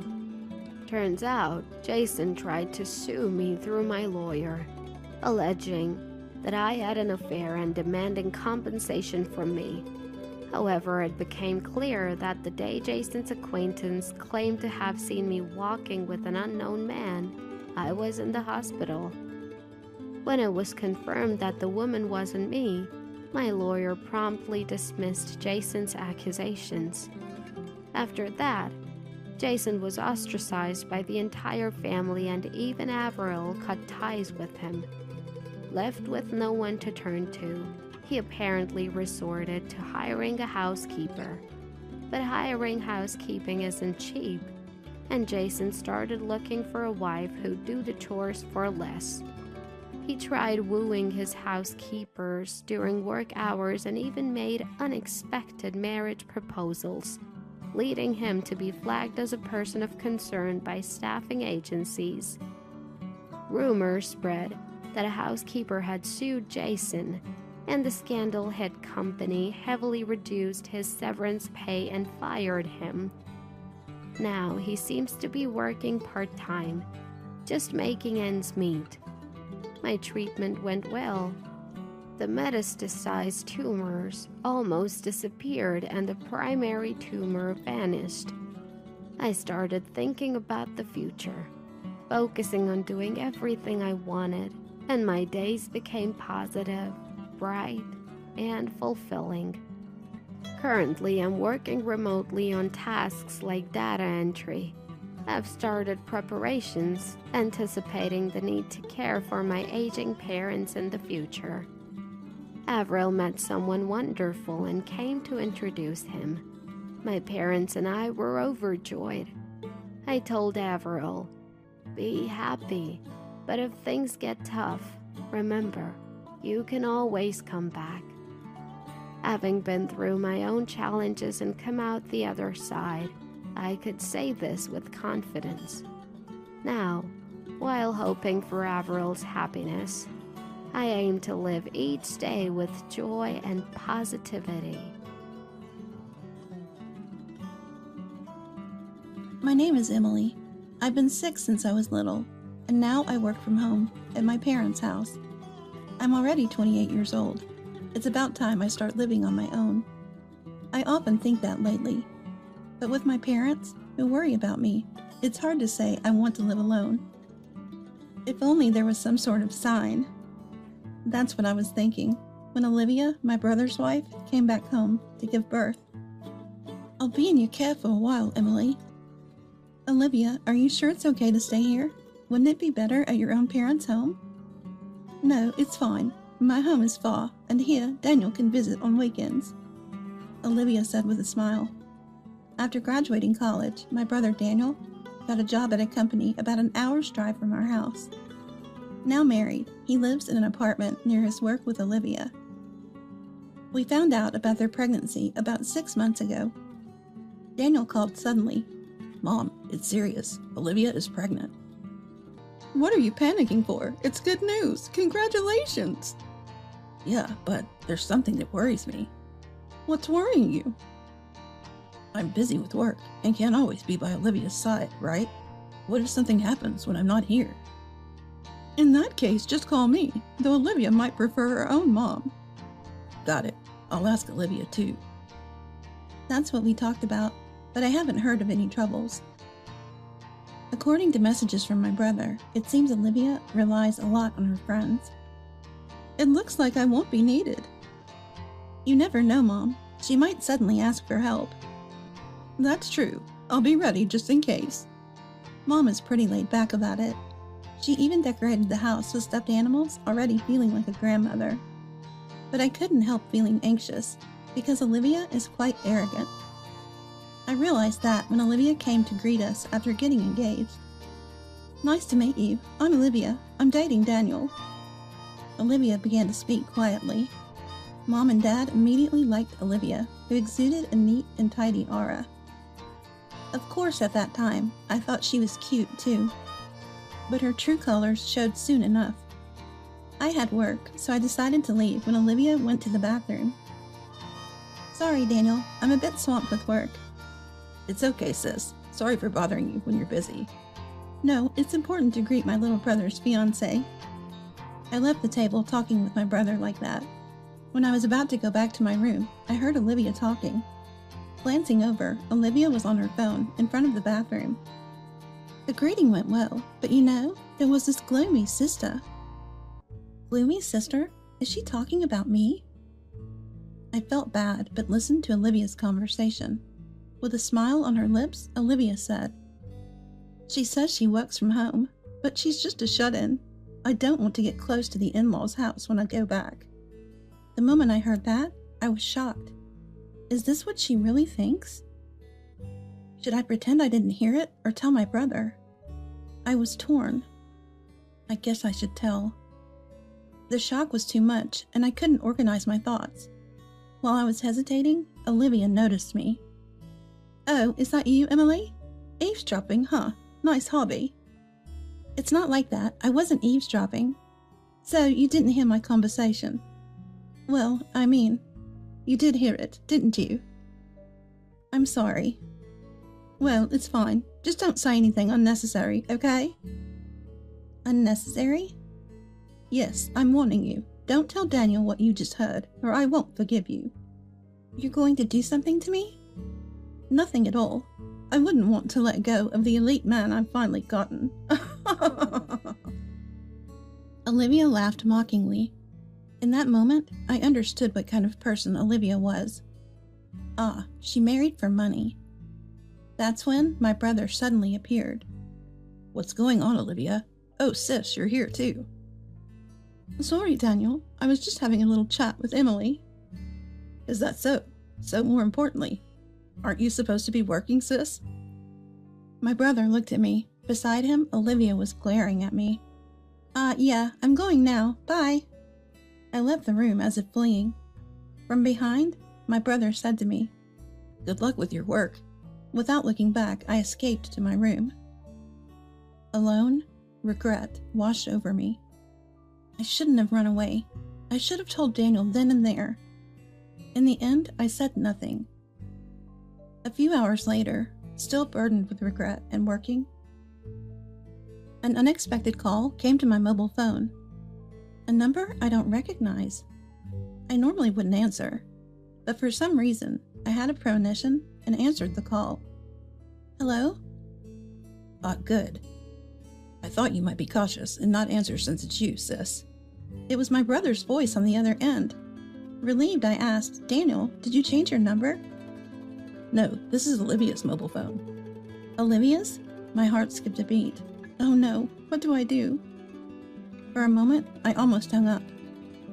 But then, I stopped my finger from moving, because Olivia answered the phone. "Sorry, Emily, I didn't get to ask for your contact earlier." "Olivia?"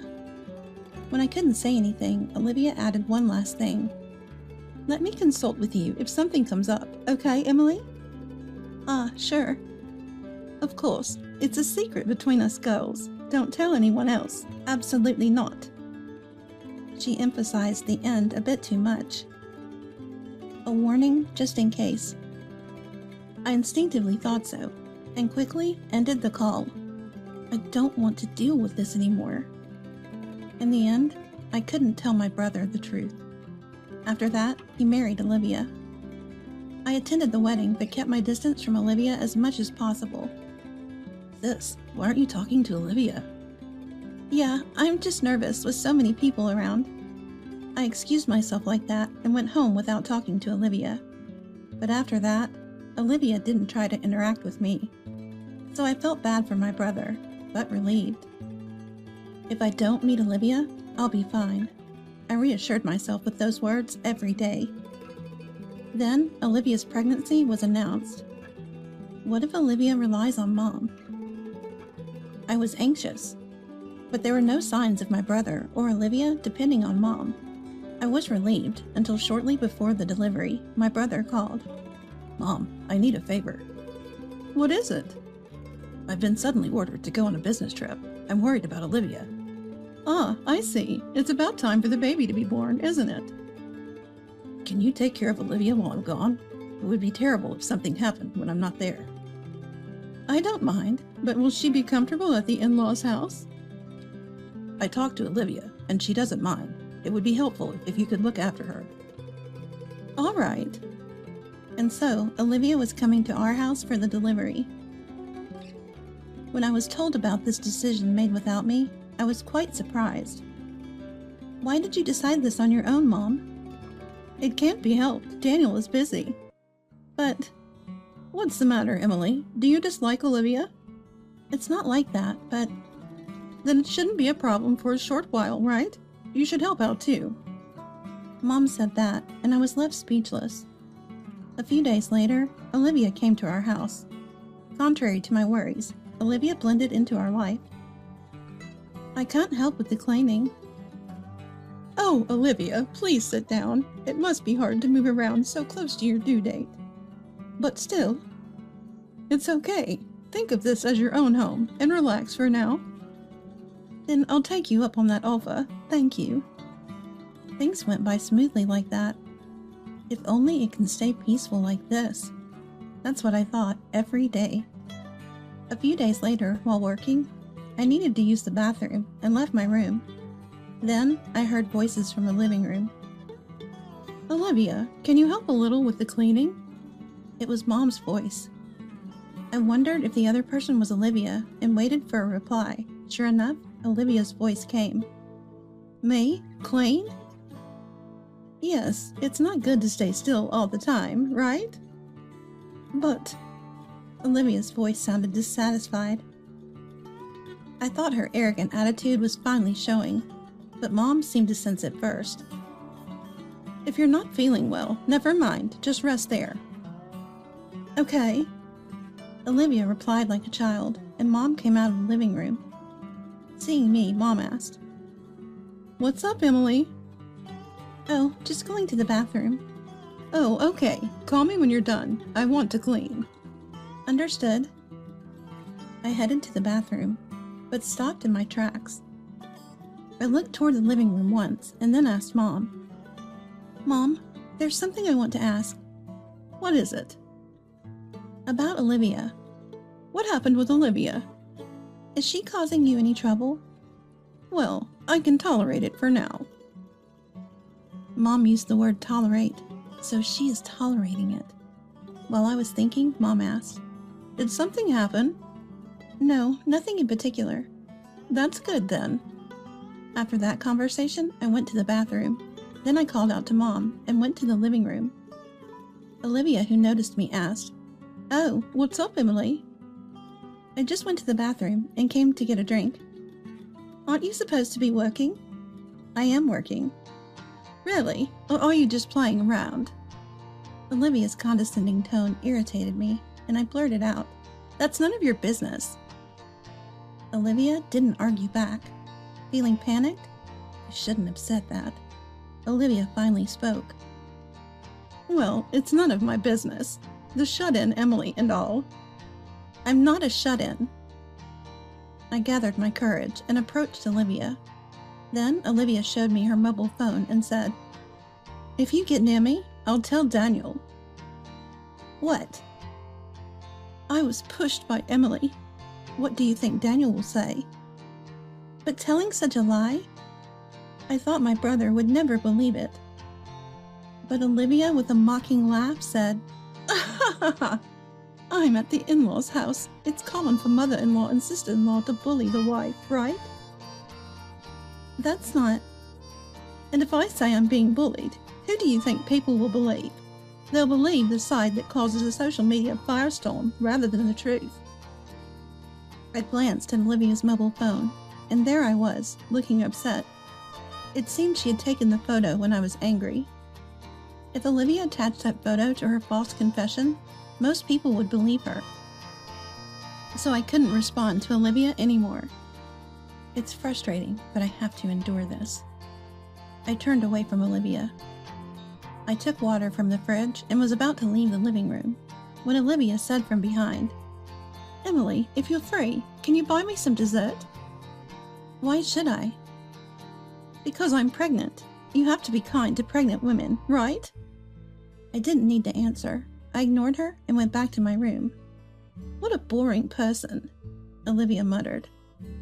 But my attitude seemed to upset her. From the next day, Olivia started to interfere with my work. When I was working in my room, Olivia suddenly came in and said, "Are you hiding in your room again? You're disturbing me." Huh? Is your job just browsing the internet? Or are you a shut-in? It's neither. I have a meeting soon, so please leave. Oh, are you going to play games over voice chat? Just go, please.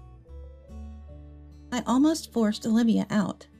After several such incidents, I decided to ask Mom to speak to Olivia. So Emily is having trouble. Could you please be a bit quieter, Olivia? What? I'm the bad one? It's not like that. We all live together, so please be a bit patient. Being patient is stressful. You're the worst, Sophia, for stressing a pregnant woman. I'm just asking for cooperation. What do you think about pregnant women? I want to focus on giving birth, but you keep saying be patient, be patient. Don't stress me. Olivia raised her voice like throwing a tantrum. Even Mom was taken aback. Despite being the cause, Olivia seemed upset that Mom scolded her. Afterward, her arrogant attitude worsened, specifically treating Mom like a maid and bad-mouthing me for staying at home all the time. Both Mom and I were troubled by this. Mom, this is affecting my work. Hearing my complaint, Mom, looking troubled, said, Maybe you should live somewhere else until Olivia gives birth. Somewhere else? Sorry, but you can't rent a weekly apartment or something. I'll help with meals and laundry. It was a suggestion I hadn't expected. Indeed, Olivia's attitude was excessive. But thanks to her, I got the chance to live on my own, something I had been contemplating for a long time. I nodded eagerly. Yes, I'll do that. I'm sorry, it's just for a while. No, it's okay. I'll start preparing right away. I hurried back to my room, searched for weekly apartments, and started preparing to move. I only needed some clothes and my work computer. A large suitcase would suffice. As I was preparing to move, Olivia unexpectedly came into my room. Are you moving out, Emily? That's none of your business. It is my business. If you're moving, you should take less stuff, right? What? Give me that computer. You can buy a new one at your new place. That's impossible. I use it for work. Get rid of anything else you don't need, and I'll take it off your hands. Olivia looked around my room greedily. Feeling threatened, I tried to get her out of my room. Leave, you're in the way. Then give me that tablet. The expensive one, good for drawing. She pointed to a tablet on my desk, a top model from a certain manufacturer, worth $100,000. Furious, I forcefully pushed Olivia out. Get out! That's when it happened. Olivia suddenly raised her voice. Nothing's okay. Nothing's allowed. What is this? Everyone's stressing me out for fun. I was stunned. Olivia, banging on the door, yelled, I was told to make myself at home. But what's this treatment? I came back for the delivery and this is how I'm treated? Her shouting echoed throughout the house. Mom must have heard it because she rushed out of the living room. Approaching with incredible speed, Mom said to Olivia, If you wanted to come back for delivery so badly, please go back to your own parents' house. My own house? Olivia was surprised by Mom's polite yet firm tone. Mom, glaring at Olivia, said, I'll call your parents to come pick you up, and went back to the living room. Olivia collapsed on the spot, shocked. Mom indeed called Olivia's parents. Olivia turned pale at the sight. What should I do? Dad is coming. Apparently, she was afraid of her father, but it was her own doing. I continued my moving preparations, feigning ignorance. The next day, around noon, as I was finishing my preparations, Olivia's parents arrived. I'm truly sorry for our daughter's behavior. Olivia's dad apologized first. However, Olivia's mom looked somewhat displeased. On the phone, it sounded like Olivia was at fault. But is that really true? Isn't this just the mistreatment of a daughter-in-law?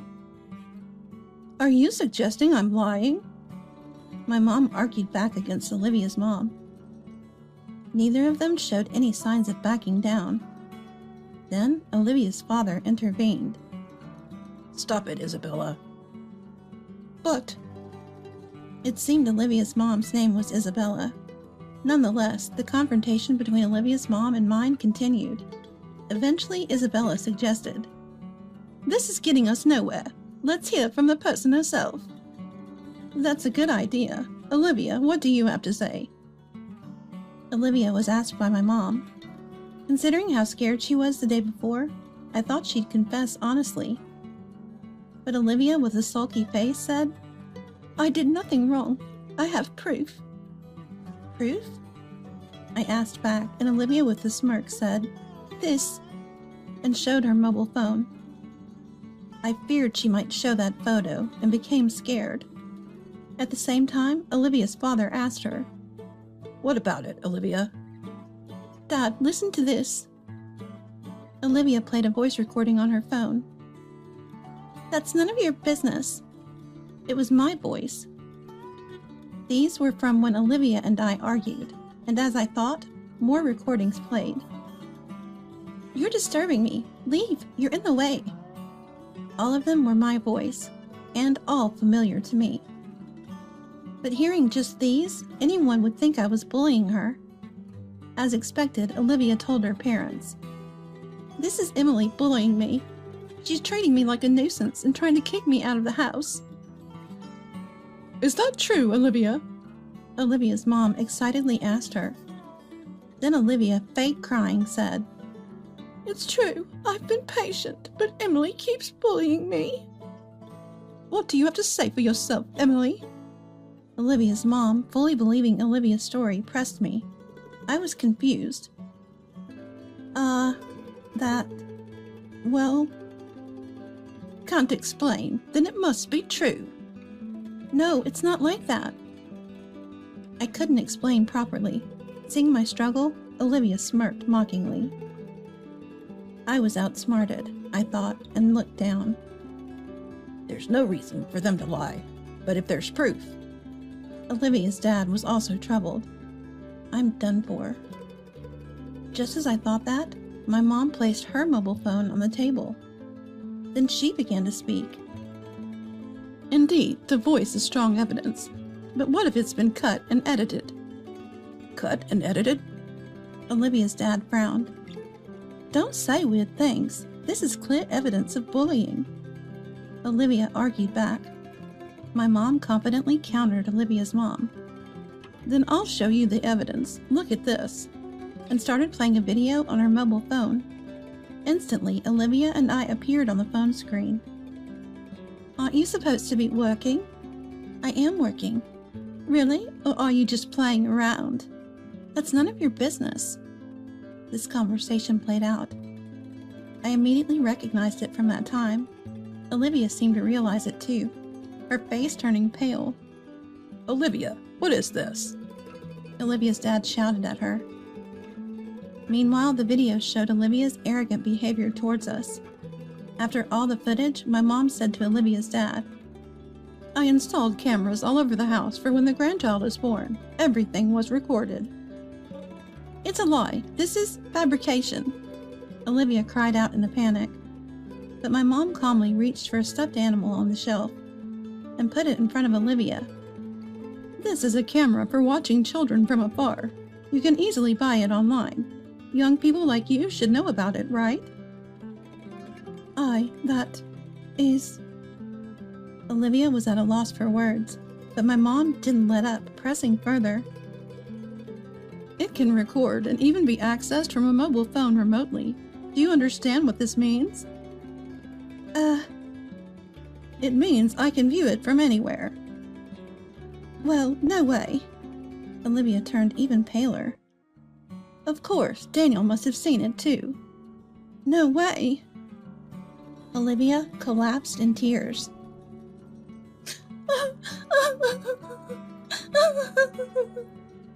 After that, it was hellish. Olivia's dad furiously scolded her, and she wailed like a child. Olivia's mom stayed silent the whole time, face pale, unable to say a word. Eventually, Olivia's dad apologized. I'm truly sorry for our daughter. We will take responsibility for her. He practically dragged Olivia out. Olivia's mom, leaving, muttered a faint apology for their daughter's behavior and her own rudeness. Their earlier arrogance was gone, replaced by a complete turnaround. After Olivia's family left, my mom commented, Finally settled. "Thank you, Mom." Thus, the tumultuous visit from my brother's wife ended. Olivia gave birth soon after returning home, and soon gave birth to a healthy boy. My brother, informed of the incident, said, I never knew Olivia was such a person. I'm thinking of divorcing her. They are currently discussing separation. Olivia, seeming chastened, is apparently agreeable to the divorce.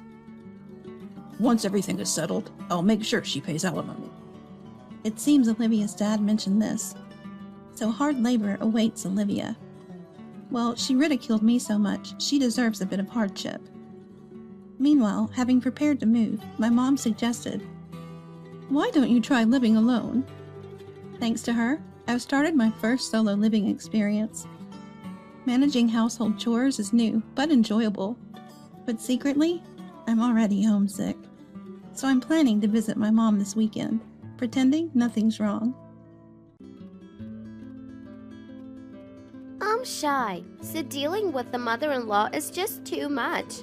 Anyway, this house will be lived in by family only, so please take the elderly to a retirement home. Suddenly, my son and daughter-in-law appeared and took over my home, forcing me out. Since they're not really family, what happens to them next is none of my business. They'll learn that what goes around comes around. I'm Emily, currently 70 years old, retired from work, and enjoying my free life.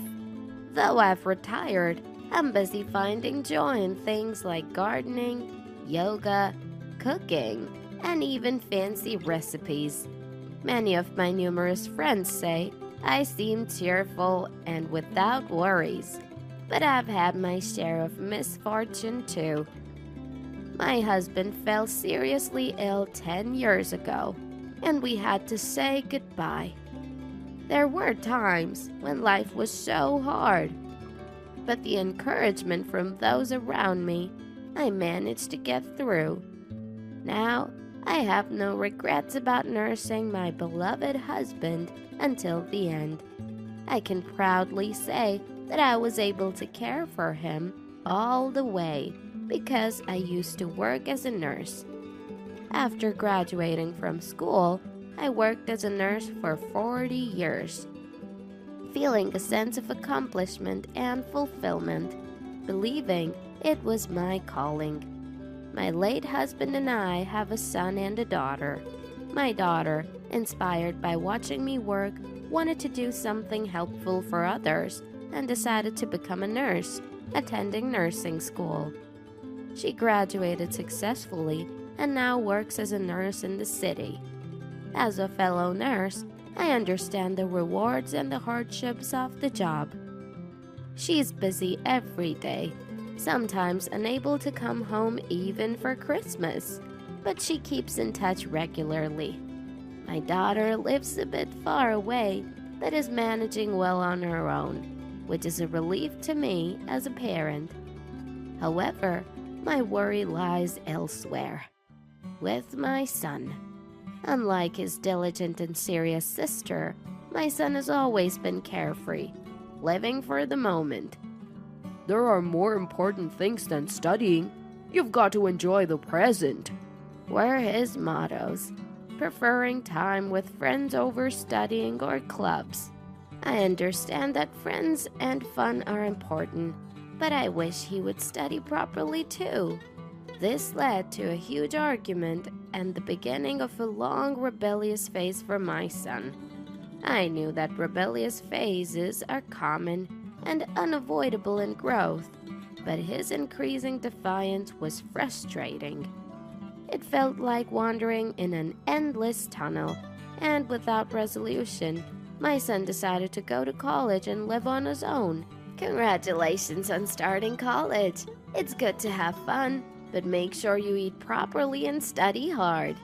What's the point of going to college? To have fun, right? Old people's nagging when I'm trying to enjoy my college life is just unbelievable. My son, who always jumps at fun things and avoids hassles, had me worried about how he'd handle college life alone. Unfortunately, my fears were confirmed. I knew his childhood friend who lived nearby went to the same university, but he used to come home every Christmas and other long breaks. We often chatted since our homes were close and we had known each other since they were kids. Having not heard from my son for a while, I asked his friend about him. He told me that my son sometimes enters lectures late and has even been on the list of students with suspicious grades. He seems to spend his days working part-time at a pub, showing little interest in attending university seriously, and he keeps asking for more money to live on. You're telling me to get by on just the money for living expenses. Being a college student costs a lot, you know. We send you enough to not struggle. Maybe the problem is how you're spending it. Due to his lifestyle, my son struggled to find a job, but a professor, taking pity, referred him to a company, and he finally got a job. He's been like this for over 20 years now, becoming a responsible adult capable of self-discipline just because he's a working professional? That didn't happen. He seems to think that as long as he has influential people on his side and keeps a good face in front of others, someone else will handle the tedious stuff. One day, I saw my son at a shopping mall in the next town. It was his day off, and he seemed to be enjoying shopping with a woman. She was wearing a blouse and a cardigan, a knee-length skirt, a small bag, and had well-maintained, long black hair. When did he meet such a lovely lady? Daniel, right? It's unexpected to see you here. It would be nice if you show your face at home on your days off. No, I don't have time for that. The woman with my son looked perplexed and responded reluctantly. Who's this? Oh, that's my mom, sort of. Oh, I'm shy, and it's such a downer to deal with this on my day off. She complained about meeting me in a high-pitched, clingy voice, not sounding like an adult woman at all. Curious, I asked, partly to be polite. I'm Daniel's mother. Are you dating him? I thought you looked so lovely I just had to say something. But she turned away, clearly not intending to answer, looking displeased beside my son. She's my girlfriend, Natalie. We work at the same company and are planning to get married. You're annoying, and that's why people dislike you. I've been fed up with this since I was a kid. Just get it, will you? After dropping these words, they hurried off. An adult woman using shyness as a shield to rudely ignore her boyfriend's mother seemed inappropriate, and my son's attitude was still like he was in the middle of his rebellious phase. Honestly, I wasn't confident in handling a relationship with a 30-something son acting like a teenager, and a woman showing off her displeasure at our first meet because of her shyness. Displeased, I left the mall. Just when I was beginning to forget that unpleasant encounter at the mall, I ran into them again unexpectedly. Living alone since my divorce, I rarely hear voices at home, but returning from yoga, I heard noises and cautiously opened the door to find my son and the woman from the mall. They were busy looking for something. What's going on? You could have just called if you wanted to come over. Is there something you need? It doesn't matter. Just stop nagging us at this timing. Great timing coming home now. Can't you read the air? They both seemed uneasy, avoiding eye contact. We're married now, Natalie and me. If you do anything she doesn't like, I won't forgive you. I had my reservations about their marriage. I didn't know much about the woman, and my first impression of her was terrible. But she was my son's choice, and as an adult, it wasn't my place to object. I don't want to cause a scene, so I tried to be diplomatic. Oh, you two are married. Congratulations. Just so you know, I'm shy, so I don't plan on doing annoying things like family meetings or visiting home. Just transfer the congratulatory money. Demanding a congratulatory gift outright was shocking, but relationships and how we handle them can change. Despite feeling a bit uneasy, I guessed I'd have to find a way to get along. However, I had a big event to look forward to that would blow away my gloom about my son and daughter-in-law. A trip to Mexico I had been planning for years. A longtime friend had moved to Mexico and was going to show me delicious food and tourist spots. Excited to meet my friend and travel abroad, I had sleepless nights eagerly awaiting the trip. I was constantly researching my Mexican vacation, looking at guidebooks and planning the itinerary at home. I even wrote the plans in my calendar, counting the days.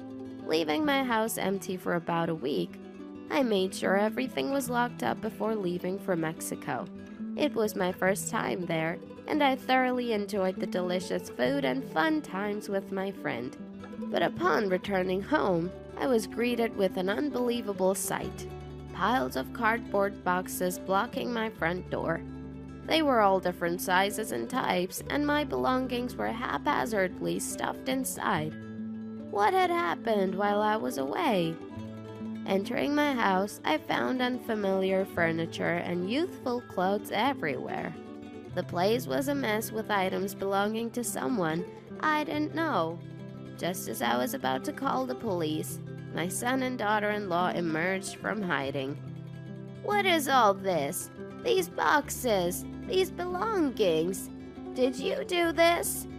We thought we'd take this house since our company housing was up for renewal. It's sad for an old person to have a big house all to themselves, so we're taking it off your hands. I couldn't understand what they were saying. It was all so sudden. Their attitude suggested they had already decided to take over my house. So we'll be living here as a family now? It's better for an elderly person like you to go to a retirement home. I had barely spoken to my son's wife before, and our conversations had never been proper. This time, it was especially appalling. I just got back from a trip. Where am I supposed to stay if you kick me out now? That's not our problem. Just find somewhere, and make sure you use your old age pension to get into a retirement home. We don't want you to end up homeless because of us. Their selfishness was so extreme it was laughable. Are you serious about taking over this house? So you're saying you'll be the new owners from now on? That's what we've been saying. It's better for us to use this house than an old person with not much time left. We're sick of seeing you. Just go somewhere else. It's shameful for a parent to mooch off their children for retirement home money. Realizing arguing was pointless, I decided to withdraw quickly. Please, feel free to. Shall I handle the property transfer myself? Of course. Who else is going to do it? We're busy, unlike you. My son and daughter-in-law were insolent until the end, but I doubted they would be able to keep it up for long. I wonder how they would react when they realized the reality of the situation. For now, I swiftly proceeded with the transfer of the house as per their request, and started preparing to move to a new place I had already planned. I had decided to move to a more comfortable location using the funds and savings I had accumulated from my long career. I had leaped at the chance to buy a dream high-rise apartment I had always wanted to live in, though the handover was still several days away. The unexpected arrival of my son and daughter-in-law meant I had to leave my old house a bit earlier, but it was fine. When I mentioned to my friends that I was out from my home, most of them were concerned. I didn't share more than necessary as it was a family embarrassment, but the rumor spread. Word got around about my predicament and my son and daughter-in-law taking over my house, leading to a call from my son.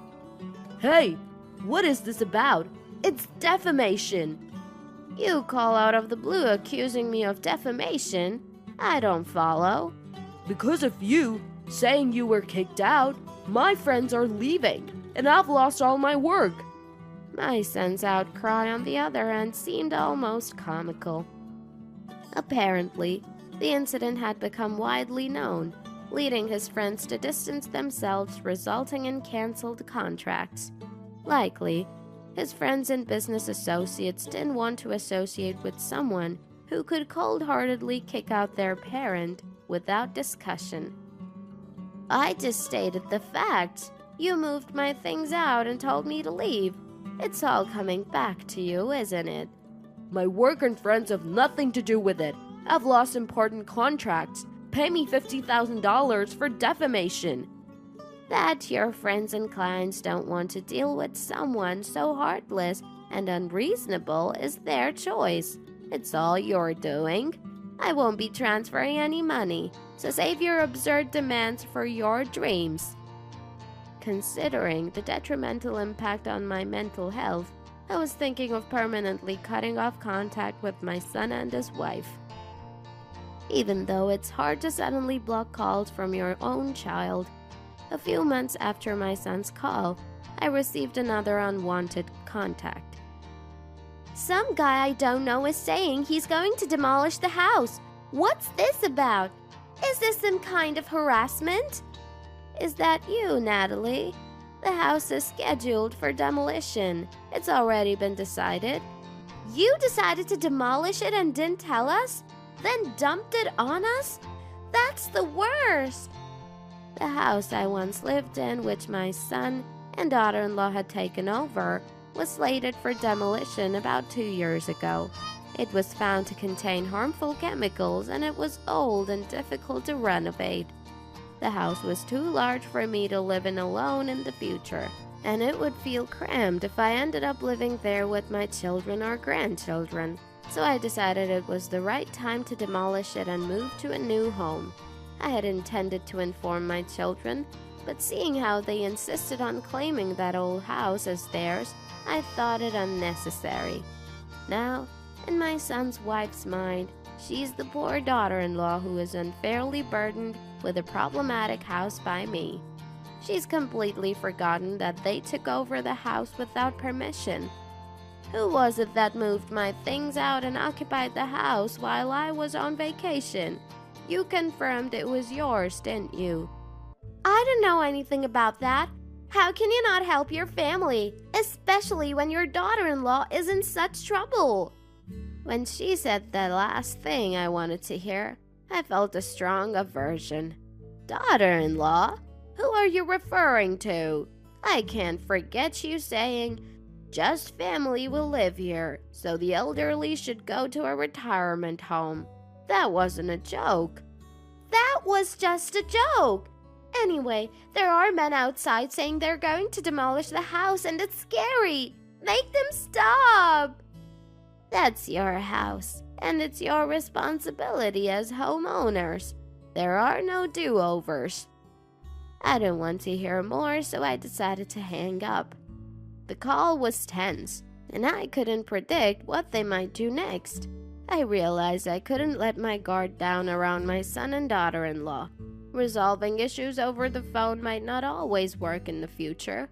I was staying in a temporary weekly rental apartment until I moved into my new home, but even that didn't feel entirely safe.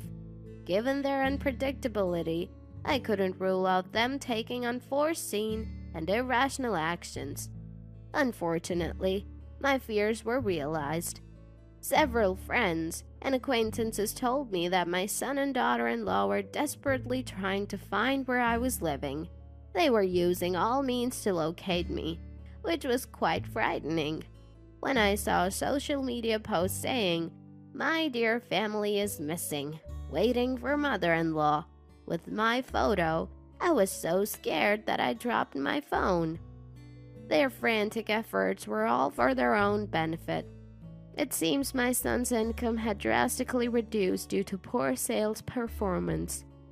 But he and his wife, unwilling to compromise on their lifestyle and living environment, appeared to be counting on my money. My friends reassured me they wouldn't divulge my whereabouts, but I knew it was only a matter of time before they found me. People with nothing to lose are unpredictable. One day, as I was returning to my temporary apartment, I thought I saw the curtains move. Fearing a break-in, I called the police. Upon closer inspection, I realized it could be my son's wife. As I approached my apartment with the officers, I confronted her. "Natalie, right? This is my place. What are you doing here without the owner?" "Oh, nothing. My husband asked me to get something from here." Her eyes darted around nervously as she made excuses. "Even if that's true, shouldn't you have contacted me before entering? It's like you're a burglar going through my cupboards without permission." "I forgot to contact you. I'm a bit forgetful. Calling me a burglar? That sounds bad." She was making unreasonable excuses, looking around restlessly without any calm. Seeing her unease, I decided to play my trump card. "Thief, hidden cameras. Remember when you visited my house before getting married? Let's talk about what you did in the room." "I'm the daughter-in-law and I'm mentally hurt by my mother-in-law's accusations." "Officer, you heard her, right? I'll claim damages in court." She was adamant about playing the victim, pleading to the officer about how unfairly I treated her. However, I had solid evidence. "You visited my house before. After that visit, an engagement ring and cash I had put away were missing." "You're blaming us? That's awful!" A wrist was pulled up to her eyes, but her glaring gaze betrayed her. "I always kept the ring in the same place and the cash was just withdrawn for a trip. There's no way I'd forget." "So what? Everyone forgets things. Are you accusing us of theft?" "I thought it might be theft, so I had the police come over then too. I filed a police report. Then I found a camera hidden near the shelves." Her evident agitation at the mention of the camera and money was understandable. After all, the only people who had entered my home at the time were my son and daughter-in-law. "Why was there a hidden camera? How did you know when I was going on a trip? I never told you about my travel plans. The fingerprints on your room and this camera will clear things up." "I'm not at fault. I just borrowed a little money from family, and you pushed a dilapidated house on us. I'm the victim here, suffering mental harm, and it's not a crime among family, right?" No matter what they say about family or daughter-in-law, it only brings me disgust. Borrowing without permission is what you call borrowing? Am I the victim? Family, so no crime? You should think more about your words and whom you're speaking to before you speak. I glanced at my son's wife, unable to read her expression. It's frightening how unpredictable a cornered person can be. When she suddenly grabbed a pair of scissors and started yelling, "What joy do you get from doing this to your daughter-in-law? Unbelievable! Being married and a part of the family doesn't give you a free pass to do whatever you want. Have you forgotten what you said?" She tried to attack me with the scissors, but the police officers apprehended her on the spot for attempted harm. Despite leniency from the police and a fine, she seemed dissatisfied. "Why should I pay a fine for that old lady? I don't have that kind of money, so you pay it." Still no sign of remorse. You should take responsibility for your actions. As the deadline for the fine approached, her calls became incessant. Please cancel the legal proceedings. It's just a small mistake by your cute daughter-in-law. Stop repeating yourself. Reflect on what you've done. Eventually, I blocked her number due to constant calls. She failed to pay the fine by the deadline and was arrested. Now I still receive letters from her filled with complaints and money requests. Meanwhile, my son was fired due to poor performance and attitude, ignoring company warnings. They lost the house I had given them and couldn't rent from the company anymore. I heard he tried to work at a factory with dormitories, but his work ethic hadn't changed, and he was fired for producing defective products. He then desperately approached his sister, making a scene at her workplace, begging for a job. The hospital was briefly in chaos until security and her doctor boyfriend escorted him out, warning him the police would be called next time. Hearing this from my daughter, I realized my son was unlikely to change, but as an adult, he should take responsibility for his life. As for me, I'm enjoying peaceful days, something unimaginable with my son and daughter-in-law around. They're too busy dealing with the police and being unemployed to bother me. I have now finished moving into my dream newly built high-rise apartment, and am living comfortably. I sometimes invite friends over for tea and enjoy our happy conversations. Above all, I am delighted with the convenience of my life. The ease and comfort of living in a high-rise in the middle of town are astounding. The proximity to various shopping destinations has made me feel more active than ever. The recreational classes offered at the community center seem enjoyable, and I sense that I'll be able to enjoy even more hobbies in the future. I chose this high-rise apartment thinking of possibly living with my son and daughter-in-law in the future, and eventually leaving it as an asset. But I'm glad I saw their true nature before gifting any property. Now, I cherish my time and friends, finding happiness in everyday life.